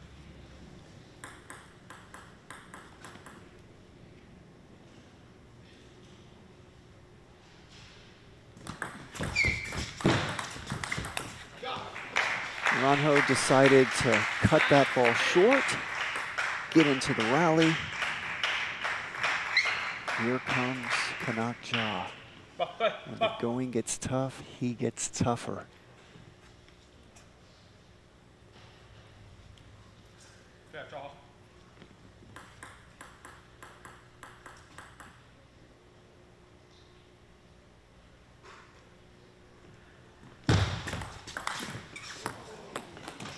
Quality receive. Great job by Naranjo. Ready for that deep serve. That did not fool him at all. And a well-earned third game victory from Naranjo as we look at some replays from that last game.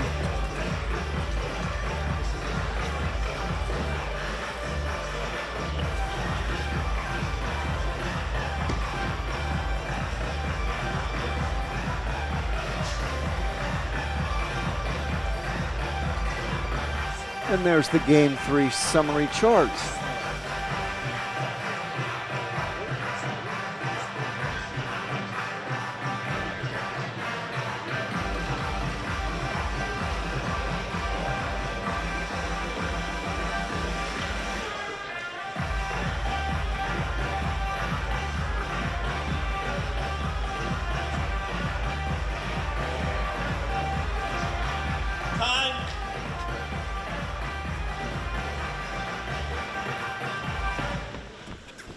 So we're about to start this fourth game. That last game, Ja got into a hole. He was down 6-0, went on a 9-4 run, trailed 10-9.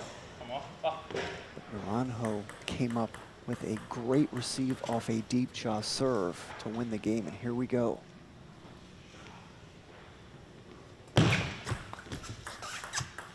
That's a nice way to start this game after losing the last one for Ja. Come out and win a point outright off of your serve.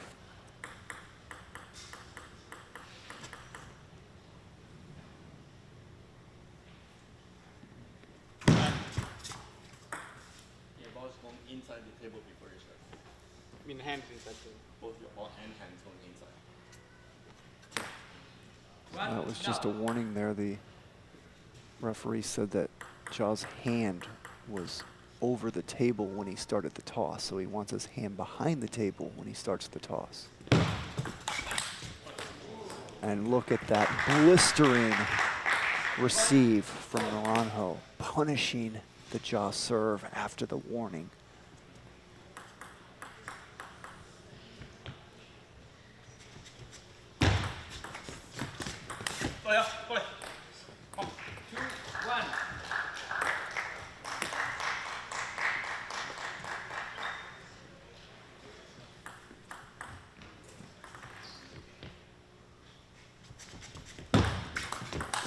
Oh, that's too good. Sometimes you got to take your hat off to your opponent. And that right there was too good. And really, Naranjo has played 3 quality points to take this 3-1 lead in this game after winning the last game.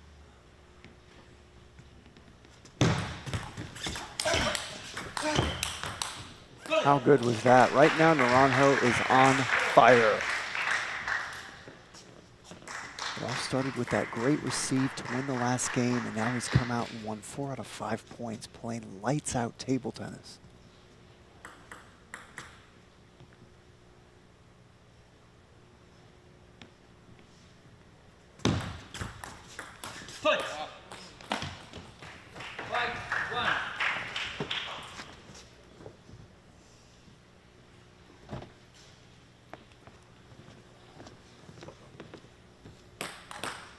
Well, we talked about it last game. Jaw trailed 6-0, and when the going gets tough, he tends to get tougher. He went on a 9-4 run, but lost 11-9. He's now down 5-1 this game. Almost as bad as the last game, although 4 points is a lot better than 6 points down. And let's see how he responds.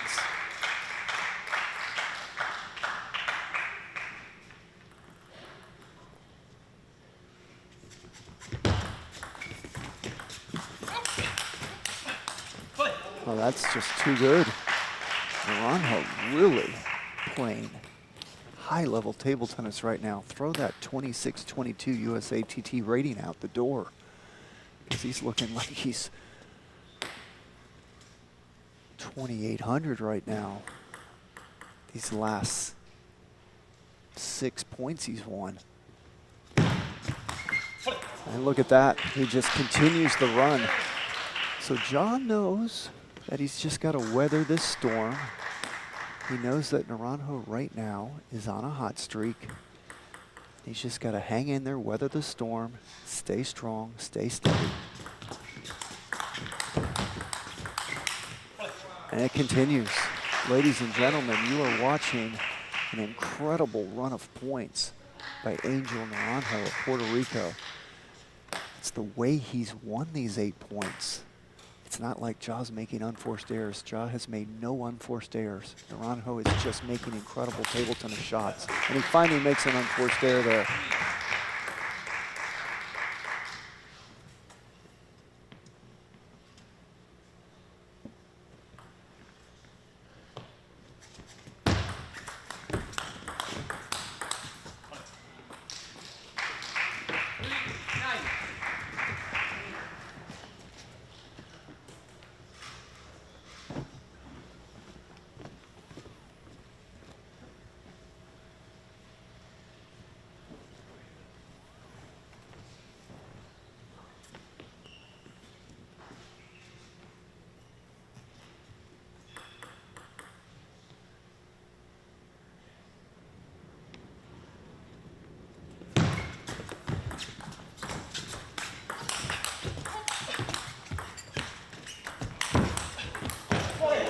Unbelievable.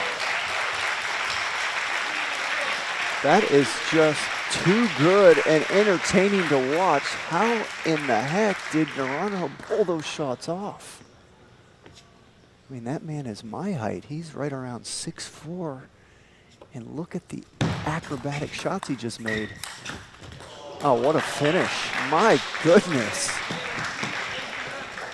Well, put that game in the highlight reel because there was incredible highlight points coming from Angel Naranjo of Puerto Rico that whole game.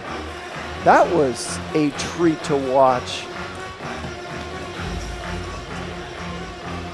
What a moment for Naranjo in that fourth game. Man, let's look at some replays. It's like everything he did was incredible except one unforced error.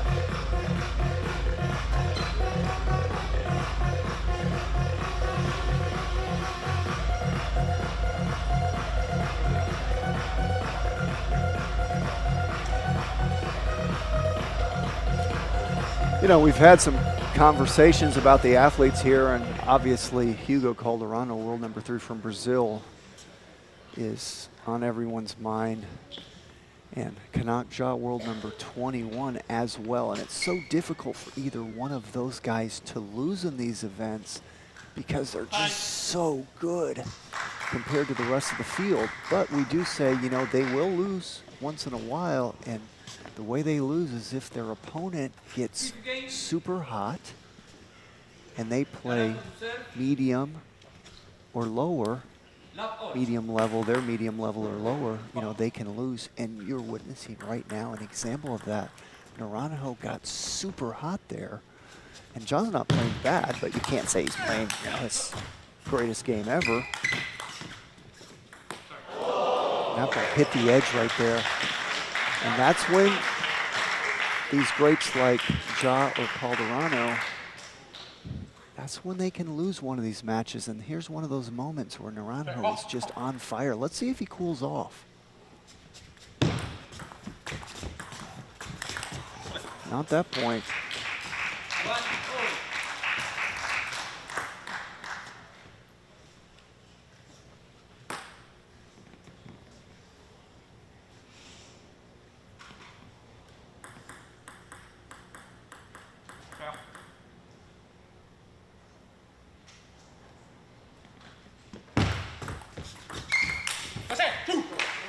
Now you got some emotion from Ja. He's feeling the pressure.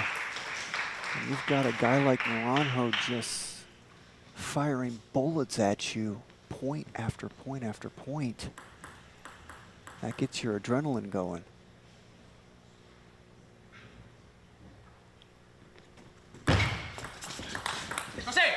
And another quality point from Ja. What I've noticed the last couple points is Ja is ramping up the force and speed on his shots. He's going to try to pressure Naranjo, and now he's going to start taking more risk. Naranjo's forcing Ja to take more risk on his shots. That time, Ja backed off a little bit, played that ball safe, it paid off.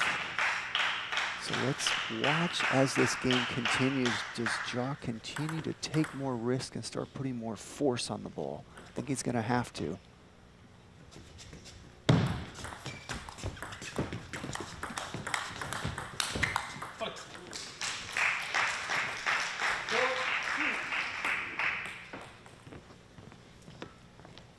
And that's what I'm talking about. That time Ja backed off a little bit.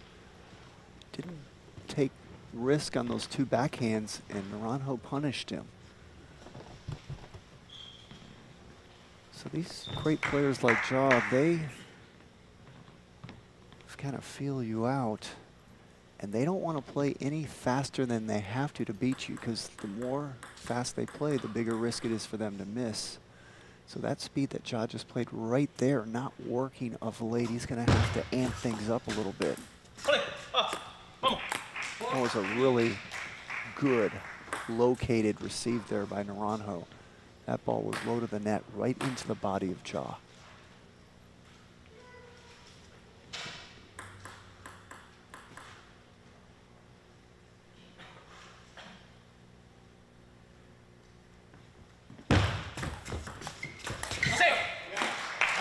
Oh, and Ja will take that. How about an unforced error for a change if you're Ja? Yeah, he hasn't seen many of those lately. Coming from Naranjo, you expect Naranjo to give you some at his level, but he hasn't really been giving any up lately.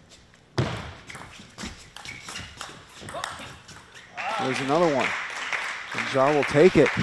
Finally, Naranjo cools off just a little bit and gives Ja a little breathing room with a 3-point lead in this 5th game.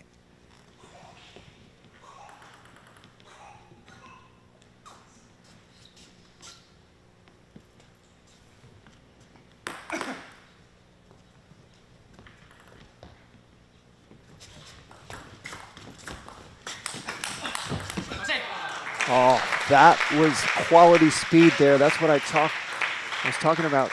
Ja's going to have to amp things up a little bit and take more risk. He took risk right there with that backhand, drilled it in, won the point.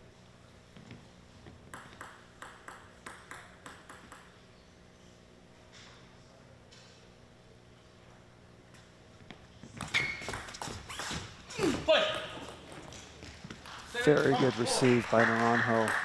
Because Ja's not used to Naranjo going in and doing a side spin cut like that on his backhand. That's not something he's done this match. So that threw Ja off.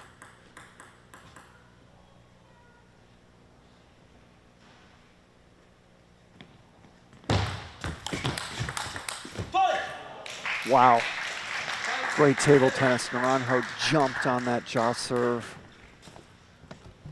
And then we saw the beautiful finish. So Naranjo cooled off a little bit, made a few unforced errors, gave Ja a little bit of a lead the last 2 points. He has been on target once again. This is a big time game for both of these athletes.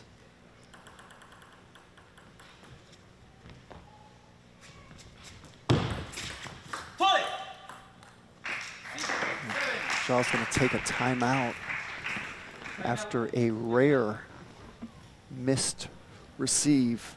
He doesn't do those very often.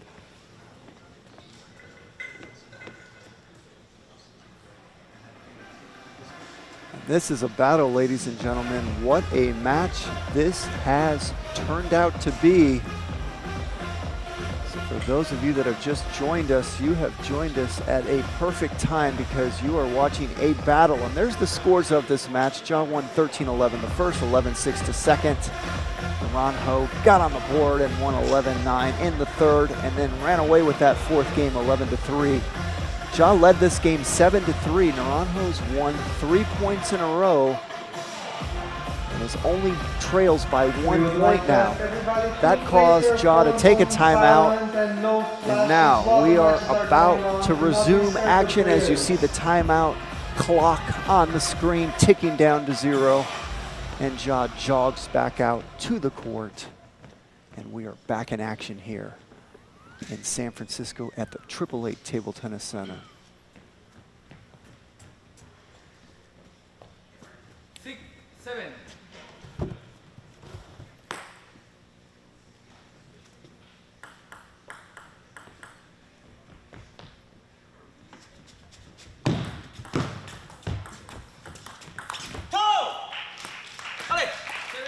Ja tried to pinch Naranjo into his middle on that deep cut, but Naranjo able to move his legs and get a slow to medium speed opening in, and the off-pace nature of that opening threw Ja off.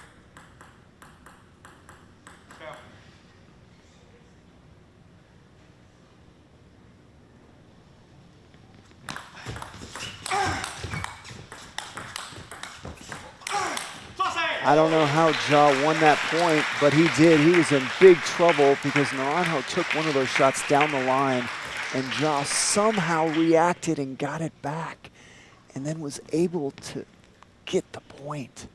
That was a big time point from Ja.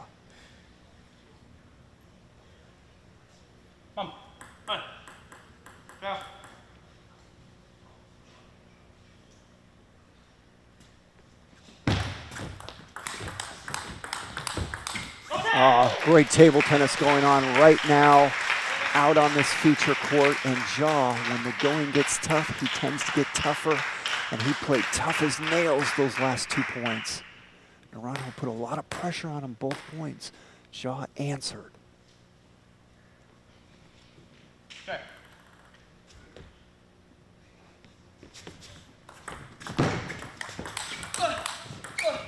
Oh, great stuff right now from Ja. He's taking everything Naranjo's throwing at him and giving it back to him. Out of the timeout now, Ja on a 3-1 point run.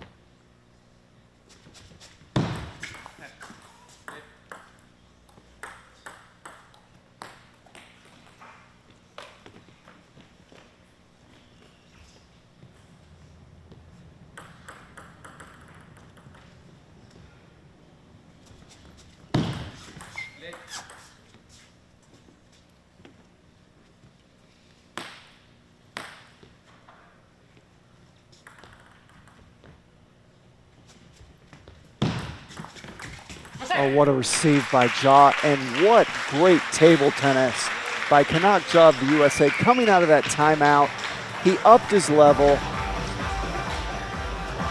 and ran away with that game, 11-7. Now we look at some replays from that last game.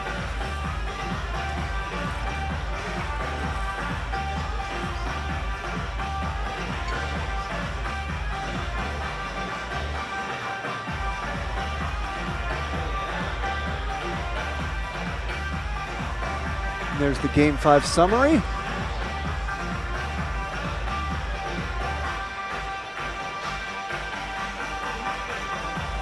And a nice look at this beautiful feature court here at the 888 Table Tennis Center in San Francisco.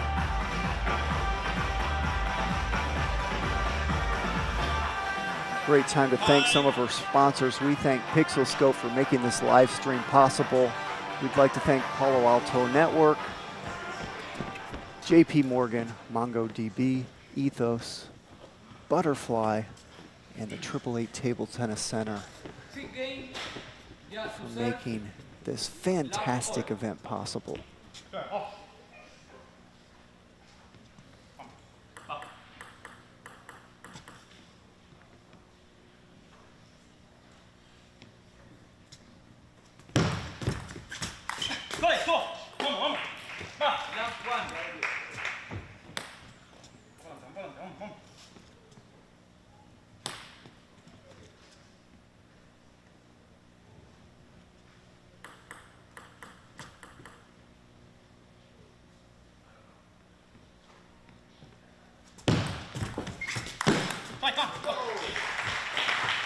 Now the emotions heating up a little bit. You hear both players vocal out there, pumping themselves up after winning the first point of this game. That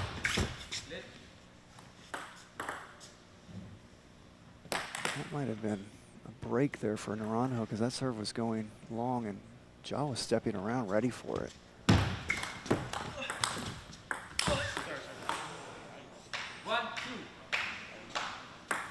Haven't seen many nets or any edges. Well, we might have seen an edge. I think there was one, but we haven't seen many nets or edges this game. It's been a pretty clean game. Clean match, I should say.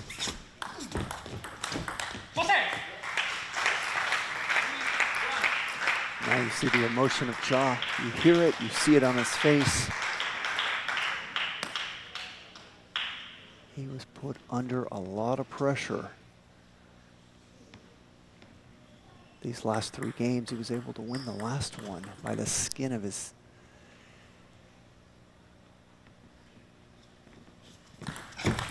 Oh, great serve.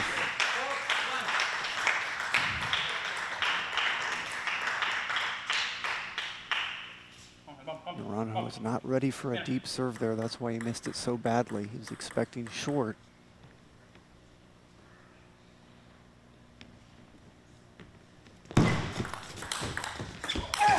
Oh, Kanak Ja has upped his level right now, and it all started after the timeout he called in that last game. He was up 7-3. Naranjo won 3 points in a row. That made it 7-6. Out of the timeout, Naranjo tied it up at 7-all. It's been all Ja ever since 7-all. He won 4 points in a row to win 11-7. He's on a 5-1 run here He's won 9 out of the last 10 points. And that causes Naranjo to buckle a little bit and miss his own serve. So that 9-1 point run breaks Naranjo mentally, and he misses his own serve.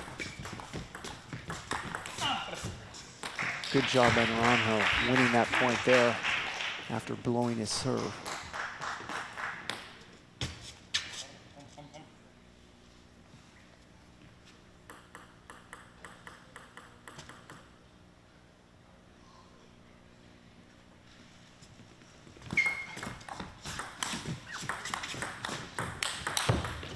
Oh, wow, that was a net and an edge within that point. So we've seen Kanak now have 2 points where nets and edges were involved. That time he got a net and then finished it off with an edge, all within the same point. So a couple breaks for Ja this game to help him with that 5-point cushion. Oh, Ja right now is playing lights out table tennis, and he has really reversed things. It was all Naranjo for a while. Naranjo could do no wrong. And now it's all Kanak Ja. Oh, that's a great flick.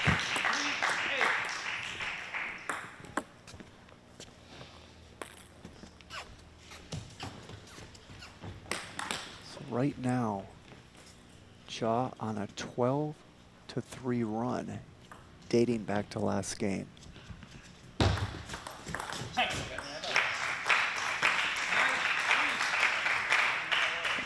Just a few moments ago, it was 2-all and 7-all.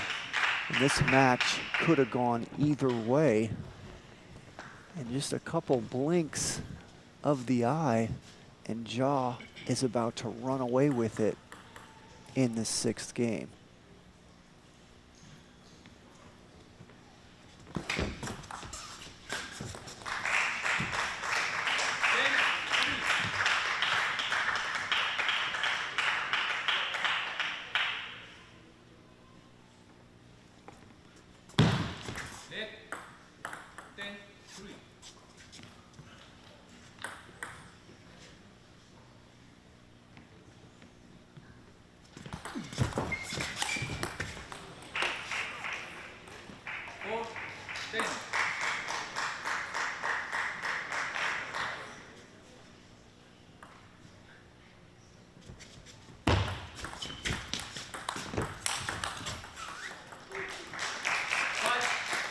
So Naranjo extends this game and match a little bit longer, winning the last 2 points, both quality points played by him. That'll do it. Ladies and gentlemen, Kanak Ja has won this match 4-2 and demonstrates why it is so difficult to be defeated in these America events. Just like the world number 3, Hugo Calderano from Brazil, is almost impossible to beat. Well, Kanak Ja just demonstrated why, because Naranjo, for a while there, was playing lights out table tennis and was threatening to possibly win this match. It was 2-all. We were at 7-all in that 5th game. And then Ja just upped his game, upped his level, and went on a tear and finished this match off. That was a good and entertaining match to watch right there. So Kanak Ja will advance to the semifinals, which will be played tomorrow. But we still have one more quarterfinal match coming up.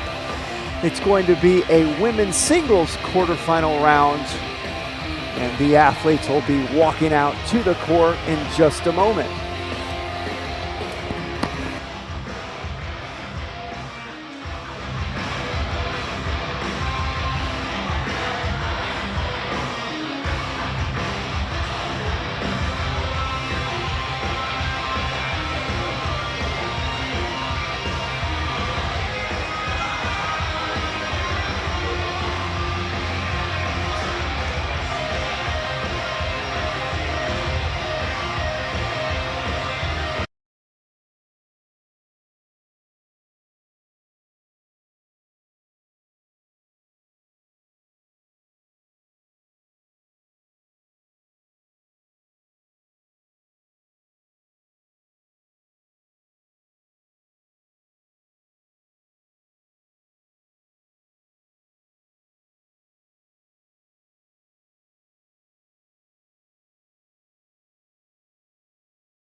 presented by Mongo TV.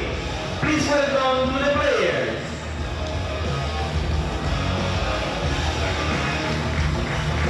From Puerto Rico, Briana Burgos. From USA, Wong. Good luck to the players.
Well, ladies and gentlemen, we welcome you to the ITTF America's Cup in San Francisco. We are at the 888 Table Tennis Center.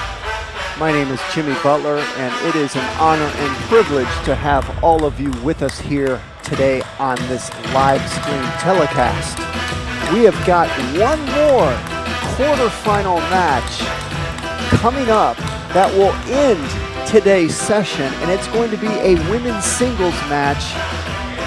And right now you look at the TV screen, that young lady closest to us at the table is Amy Wong from the USA. She is currently 23 years old and has a world ranking of 61. And there's a good look at her right there as she's about to serve. And her opponent is Briana Burgos from Puerto Rico, currently 20 years old and has a world ranking of 141 in the world as she gets a net dribbler right there to tie this first game up at 1 apiece.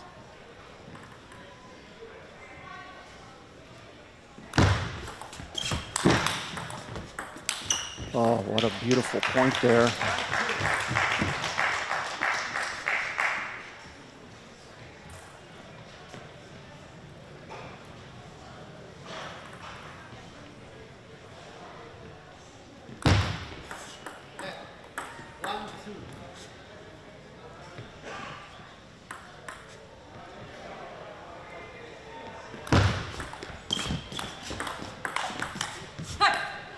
So let's talk about USA Table Tennis computer ratings. To give you an idea of their levels for all the American viewers out there, Amy Wong always kept her rating right around 2,600. So that's what you're dealing with if you're playing against Amy Wong. Burgos would be right around the 2,400 range, give or take a few points. So that's the level difference of these two athletes. So it's very rare that a 2,400 player defeats a 2,600 player. Although it does happen once in a while.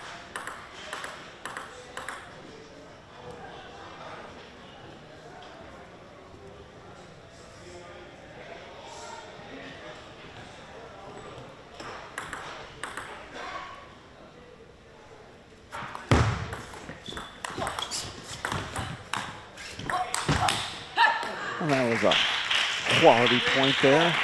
Wong came up with an acrobatic defensive shot within that point. Burgos able to finish it and only trails by 1 point in the first half of this first game.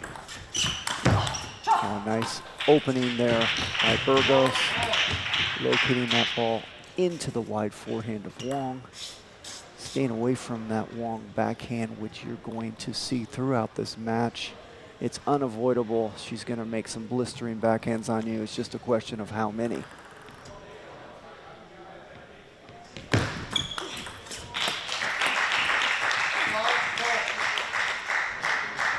There, Wong showing you her deep serve capabilities, locating that fast, low, and lengthy deep serve into the body of Burgos.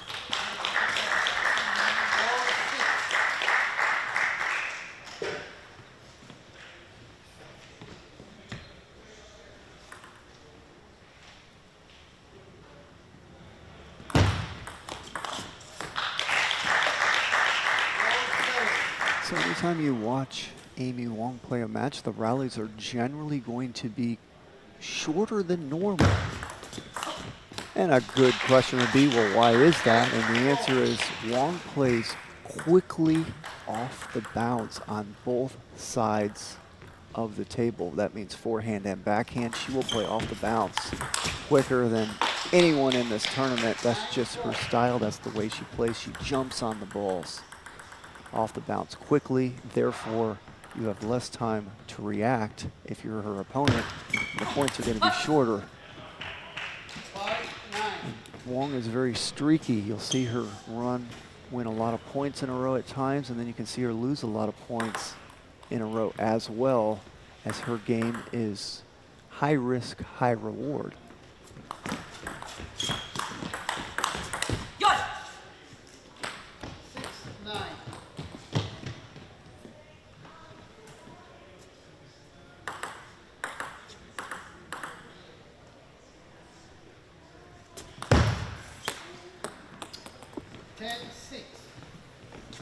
Wong currently ranked 61 in the world. She's been as high as the low 30s. She was right around 31 in the world, but she is a full-time student in college right now here in California. So she is not able to practice a lot like she was when she was at her peak in the low 30s in the world. So her ranking has slipped to number 61 as she wins that first game.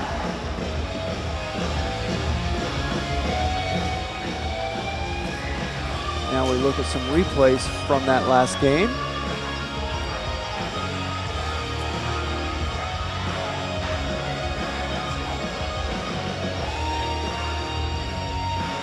There's a good look at Amy Wong and her coach, American coach Gao Jun, a former great athlete herself. She was a semi-finalist in the World Championships representing China. She's a world team champion, a world doubles champion. And then she came over to the USA, became a citizen, and representing America, she made the quarterfinals of the World Championships in singles twice. And she also made the round of 16 for the United States in the Olympic Games.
Well, that was a great receive by Wong. Good job by Burgos surviving that point and getting that receive back quality enough to get Wong to at least make an unforced error. Obviously, Wong was in control of that point. She'll normally make that shot, but Burgos put one more back on the table.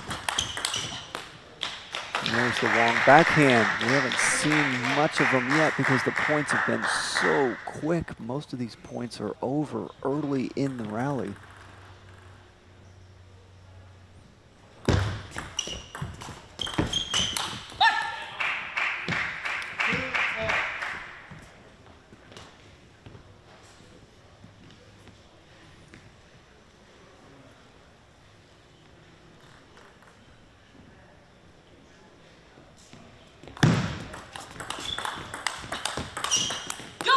There's a quality point from Burgos to tie this game up at 2 apiece.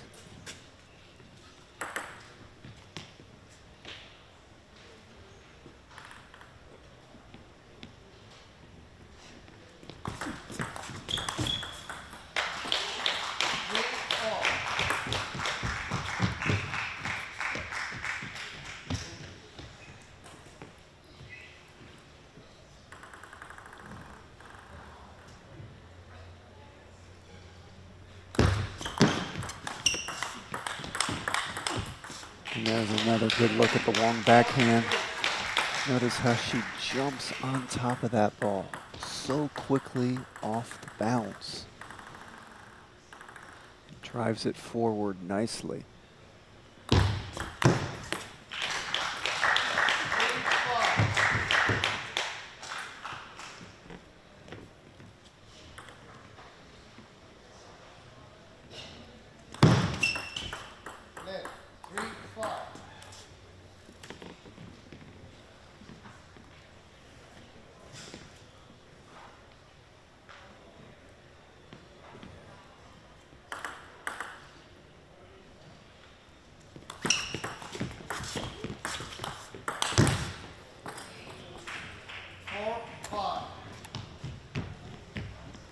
That's how you locate the ball there, Burgos. Giving a great example of where to put that ball. If your opponent's close to the table and you're putting speed on the ball, go right into their body.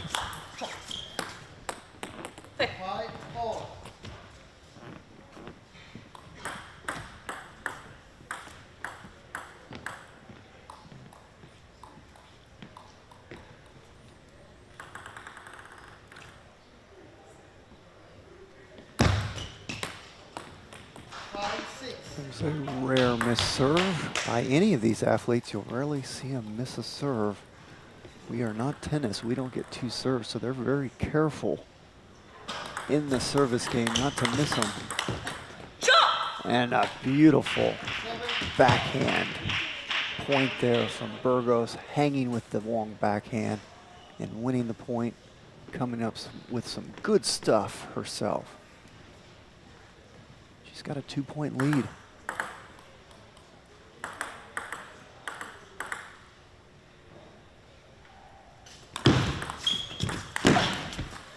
And that all happened because of a great decision on her serve with perfect execution.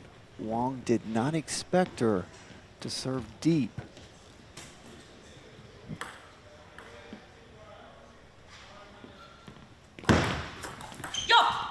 Comes up with another great serve, winning the point outright off her serve that time.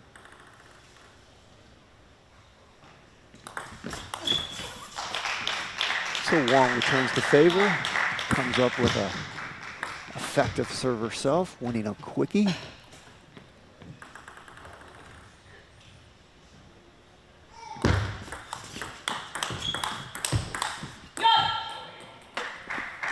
Right now, Burgos has found her rhythm for the first time in this match, as she has put together some good table tennis points. And that'll do it. Burgos strikes back, winning the second game 11-6, and has tied this match up at 1 game apiece.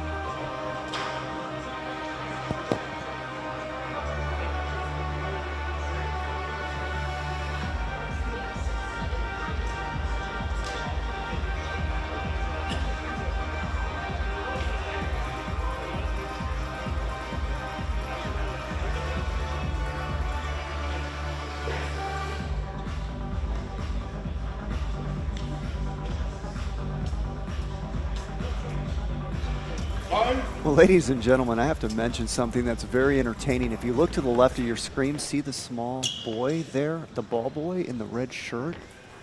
Well, he's doing a great job picking up the balls, and he really goes into full sprints each and every time he picks up the ball, and just the way he runs, he lowers his body. It's very entertaining to watch him. There's all kinds of people around me smiling, the adults enjoying watching the ball boy run for the ball. Either you see him in the left-hand screen right there in the red shirt. If you get a chance to watch how he runs for the ball, it's very entertaining. It's making a lot of the adults smile and enjoy his performance. And even Amy Wong was checking him out a couple times. The way he's running for the ball, it just makes you smile. He's so cute and doing a great job, but very entertaining as well. You get another look at him on the left of your screen when they go on that far view of the table. He's on the side of Burgos right now. I'm not sure if you'll get a chance to watch him run for one of the balls, but it's very cute. There you go, right there. Watch him run for the ball. That was a pretty good example, but he gets a full head of steam sometimes and runs even faster than that, and his body gets even lower, and it's got everyone smiling in the crowd that's watching him. So he's become part of the show this match. And I'm enjoying it myself. He's right next to me where I'm doing this telecast when he comes to my side of the table.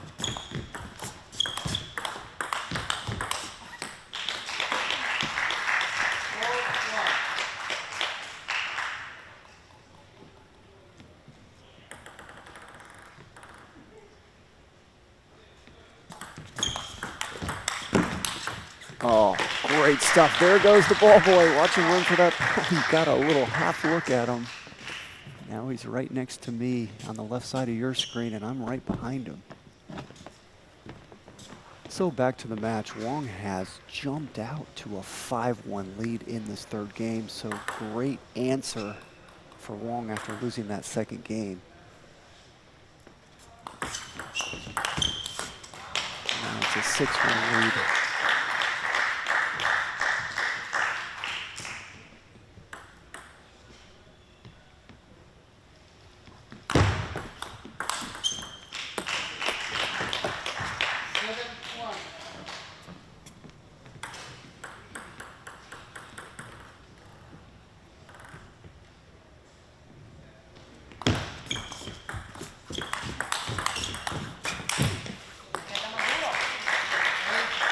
Right now, Wong playing lockdown table tennis. She's not making unforced error. She's getting the ball on the table early in the rally, not taking too much risk, and she's dominating this game. 2-8.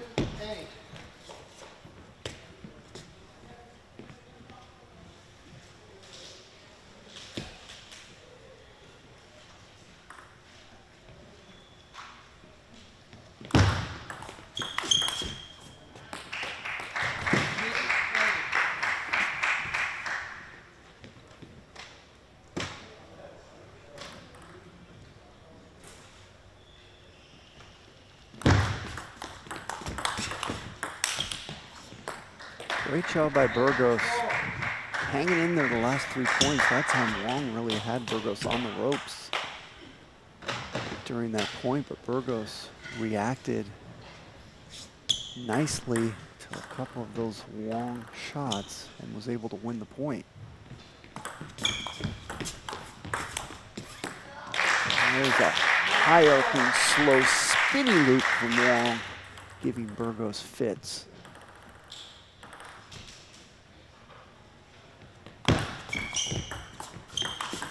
Oh, how about that?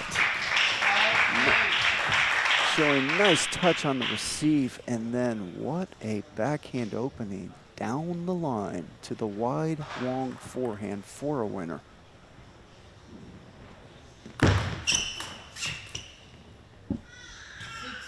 Man, it was 8-1. We're at 9-6, so Burgos not going away yet.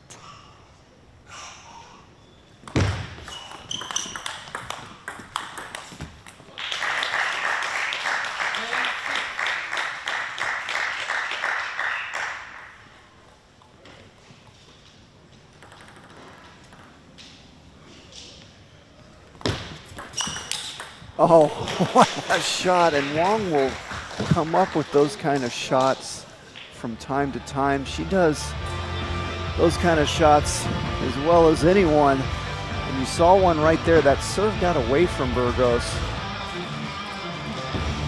I'm sorry, Wong's serve got away from her. That ball went so high, and then Burgos flip kills it, and Wong just returned the favor.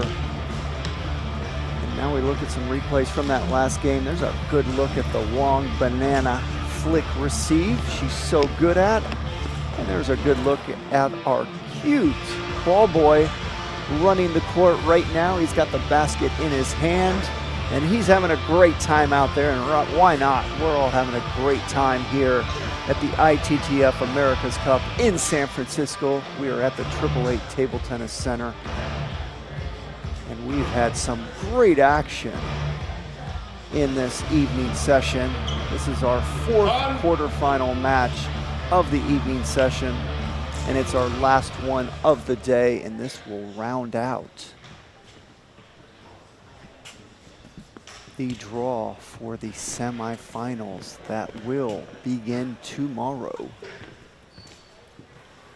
So Wong answers after losing that second game, winning that third game, and we are getting ready to start game 4, Burgos to serve.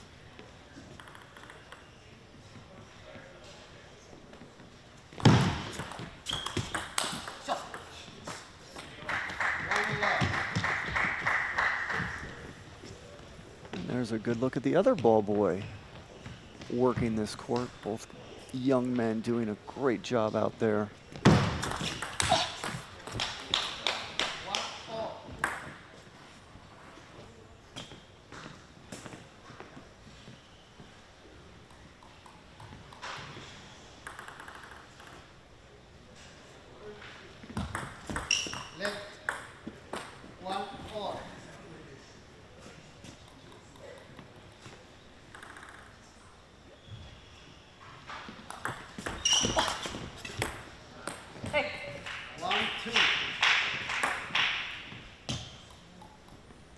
Wong smiling after that serve. She was not happy.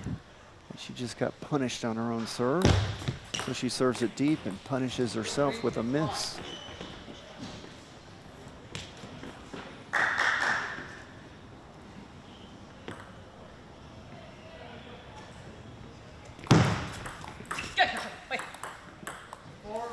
So an ugly start here for Wong. If you're Burgos, it's a beautiful start because you're up 4-1, but a lot of unforced errors going on out there. And there's a smooth, cool as a cat defensive reaction there by Wong. She saw that open table and she took advantage of it.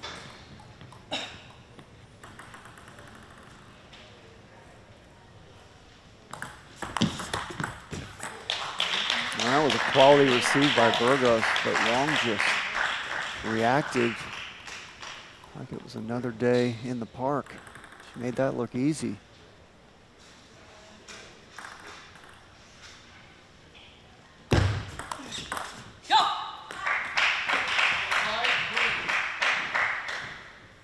There's a good look at Wong, and that's about as much emotion you'll get out of her. You'll get facial expressions out of her.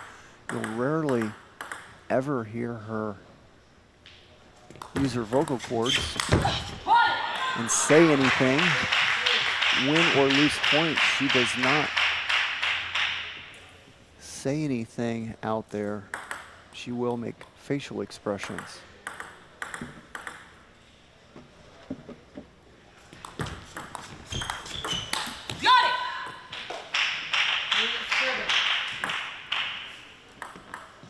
Great start here by Burgos, and we are past the midway point of this game. Burgos threatening to win game 2 for herself.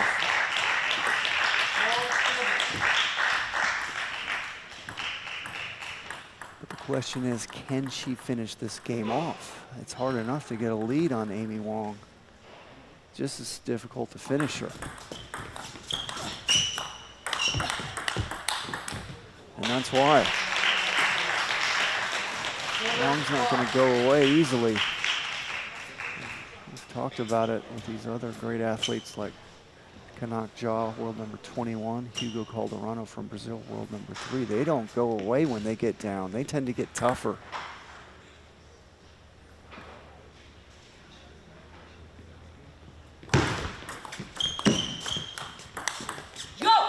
Oh, that's how you get Amy Wong to go away. You make a backhand like that down the line into a wide forehand to give yourself an 8-5 lead.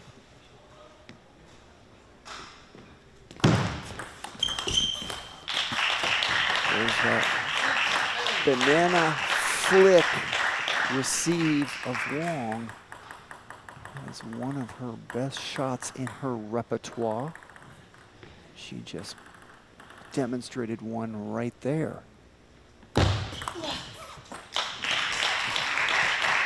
That was a quality deep serve by Wong. That had a lot of speed. It was low to the net, heavy side underspin, and it landed near the white line of the table. The serve was so good that Burgos said, I'm going to take a timeout, my one and only timeout of the match. And I'm going to have a minute to think about things. And you see the timeout clock on the screen as that 1 minute ticks down. And now we've got our superstar ball boy running the court right now as he just runs outside of the court. And that man has lots of energy and has brought energy to this match.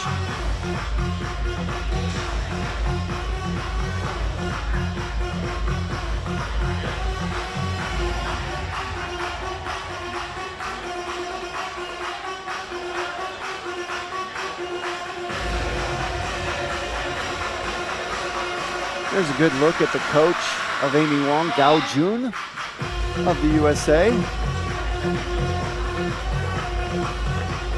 World Championship semifinalists in singles.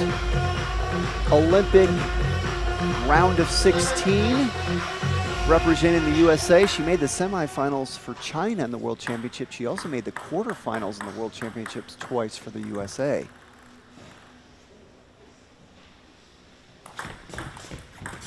Oh, a net dribbler to come out of the timeout, and that's exactly what Burgos was thinking in that timeout. She was thinking, okay, I'm going to go out and get a net dribbler to take a 9-7 lead.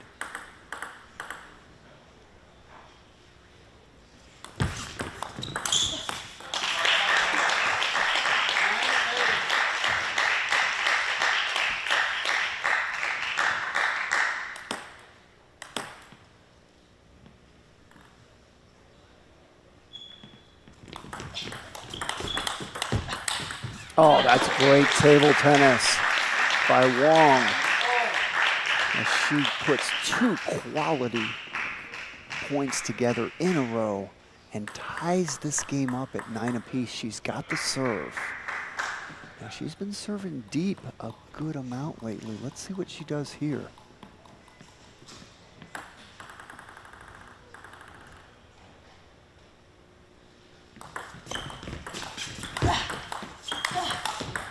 I loved what Wong did there. She served short and she backed off, did not take risk, put the ball on the table, and she got the reward. That's something she's improved at as she's matured with age.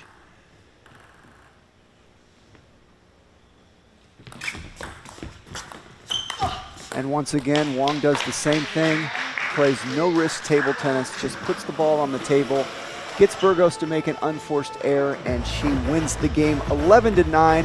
Very intelligent table tennis played by Wong.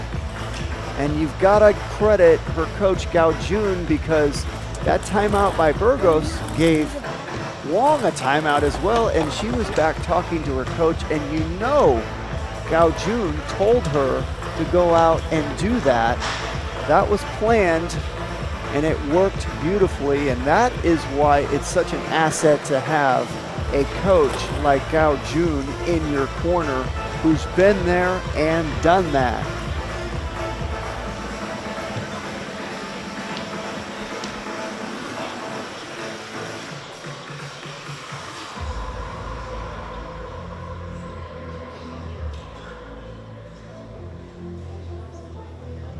Right now, Burgos does not have a coach with her, and it's not because there's no coaches available from Puerto Rico. They're here, and they've been here for some of the other players, but that's probably a choice of hers. I don't know why. I don't have that intel, but she does not have anyone in her corner for this match.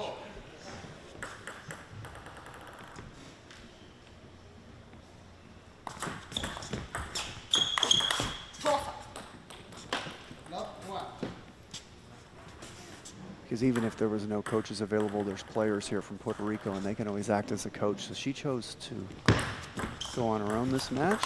And here we are in this 5th game. And we're tied up at 1 apiece, and there's a good look at Burgos and her reaction after losing that last point.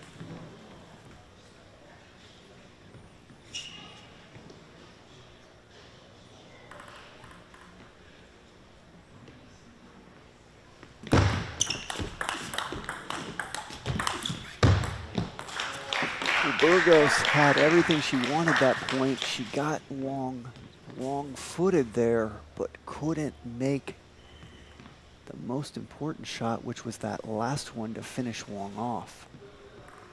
Good job by Wong just hanging in there and getting that ball back. And now Burgos misses her own serve. Perhaps thinking about that last point she should have had, might have carried over mentally into the next point.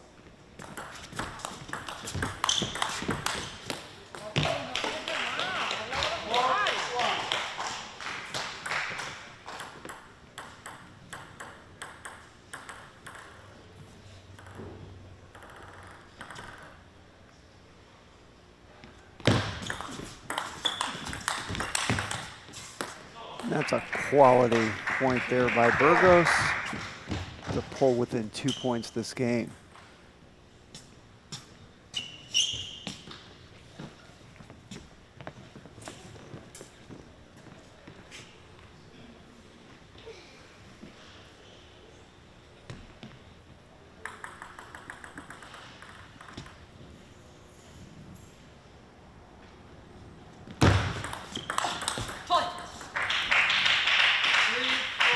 One of my favorite sequences to do when I'm a server.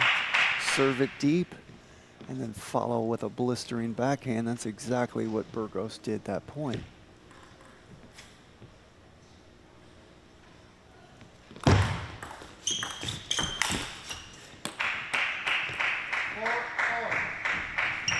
And those irritate you as an athlete when you miss those high balls like Wong just did there, and she was smiling after that point, and that was a smile of disgust.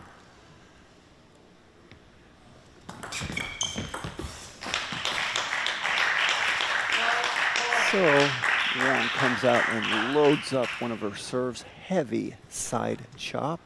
Got Burgos to dump it in the net.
Oh, what a backhand by Wong.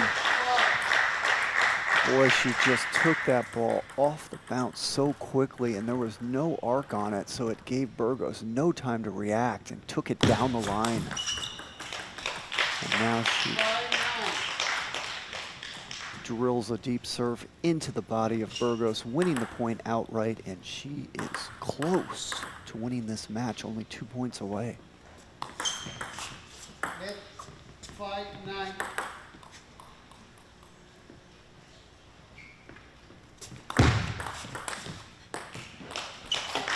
Burgos taking a page out of the Wong book, serving it deep, but it did not work out for her as Wong jumped all over that serve with a quality receive.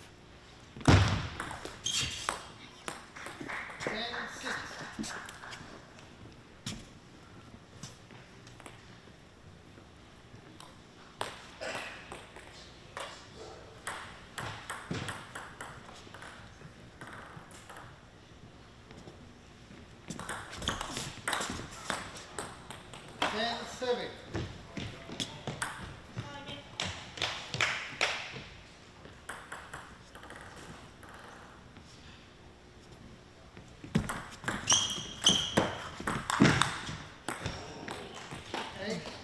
Burgos extending this game and match. A few more points. Now, she will have 2 serves. Gives her a shot here to extend it further.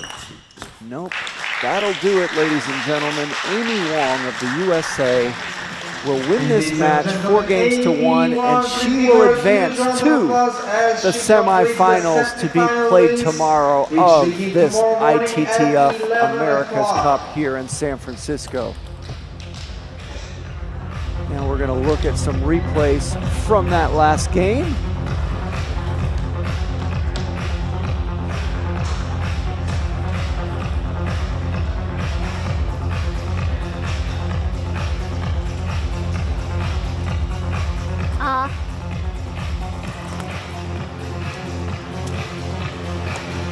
And now we look at the Game 5 summary, and we get one last look at our there he goes, our superstar ball boy. That's what was so entertaining for people to watch. He lowers his body and just sprints towards the ball. And he really brought some entertainment and fun to this match. Like I said, all the people around him were really enjoying his company. And ladies and gentlemen, that will do it for today and for this evening session. We played 8 quarter-final matches today in the men's and women's singles. That was the last match of the day.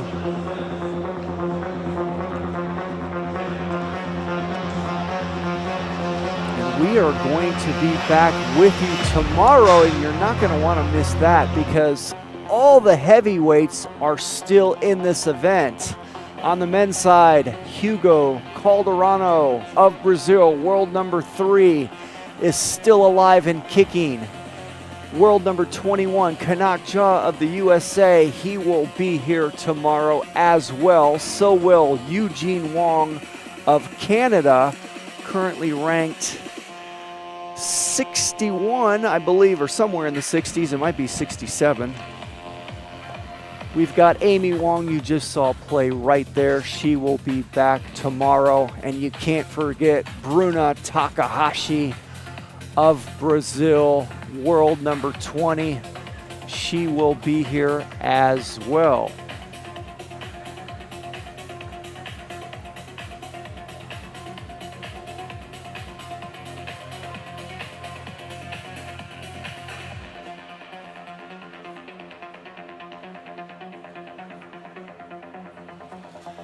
And can't forget Lily Jung of the USA, world number 37, and that will round out our semifinal matches tomorrow. So you're not going to want to miss that. I can't wait for tomorrow. And of course, we've got the potential final clash of world number 3, Hugo Calderano, and world number 21, Kanak if they're able to win their semifinal matches. But Eugene Wong, that man put on a show today. He was down 3-0 against Gomez in his quarter-final match, won 4 games in a row. Blew kisses to the crowd, showed a lot of emotion, something he doesn't normally do after winning that match to advance to the semifinals. And that Eugene Wong match was against Gustavo Gomez of Chile.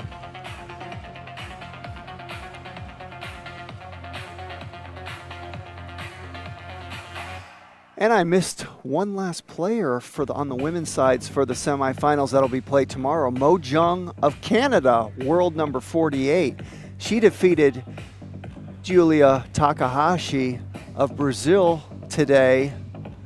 And so she will be in the semifinals as well. So all the heavyweights made it to the semifinals, and they will clash tomorrow.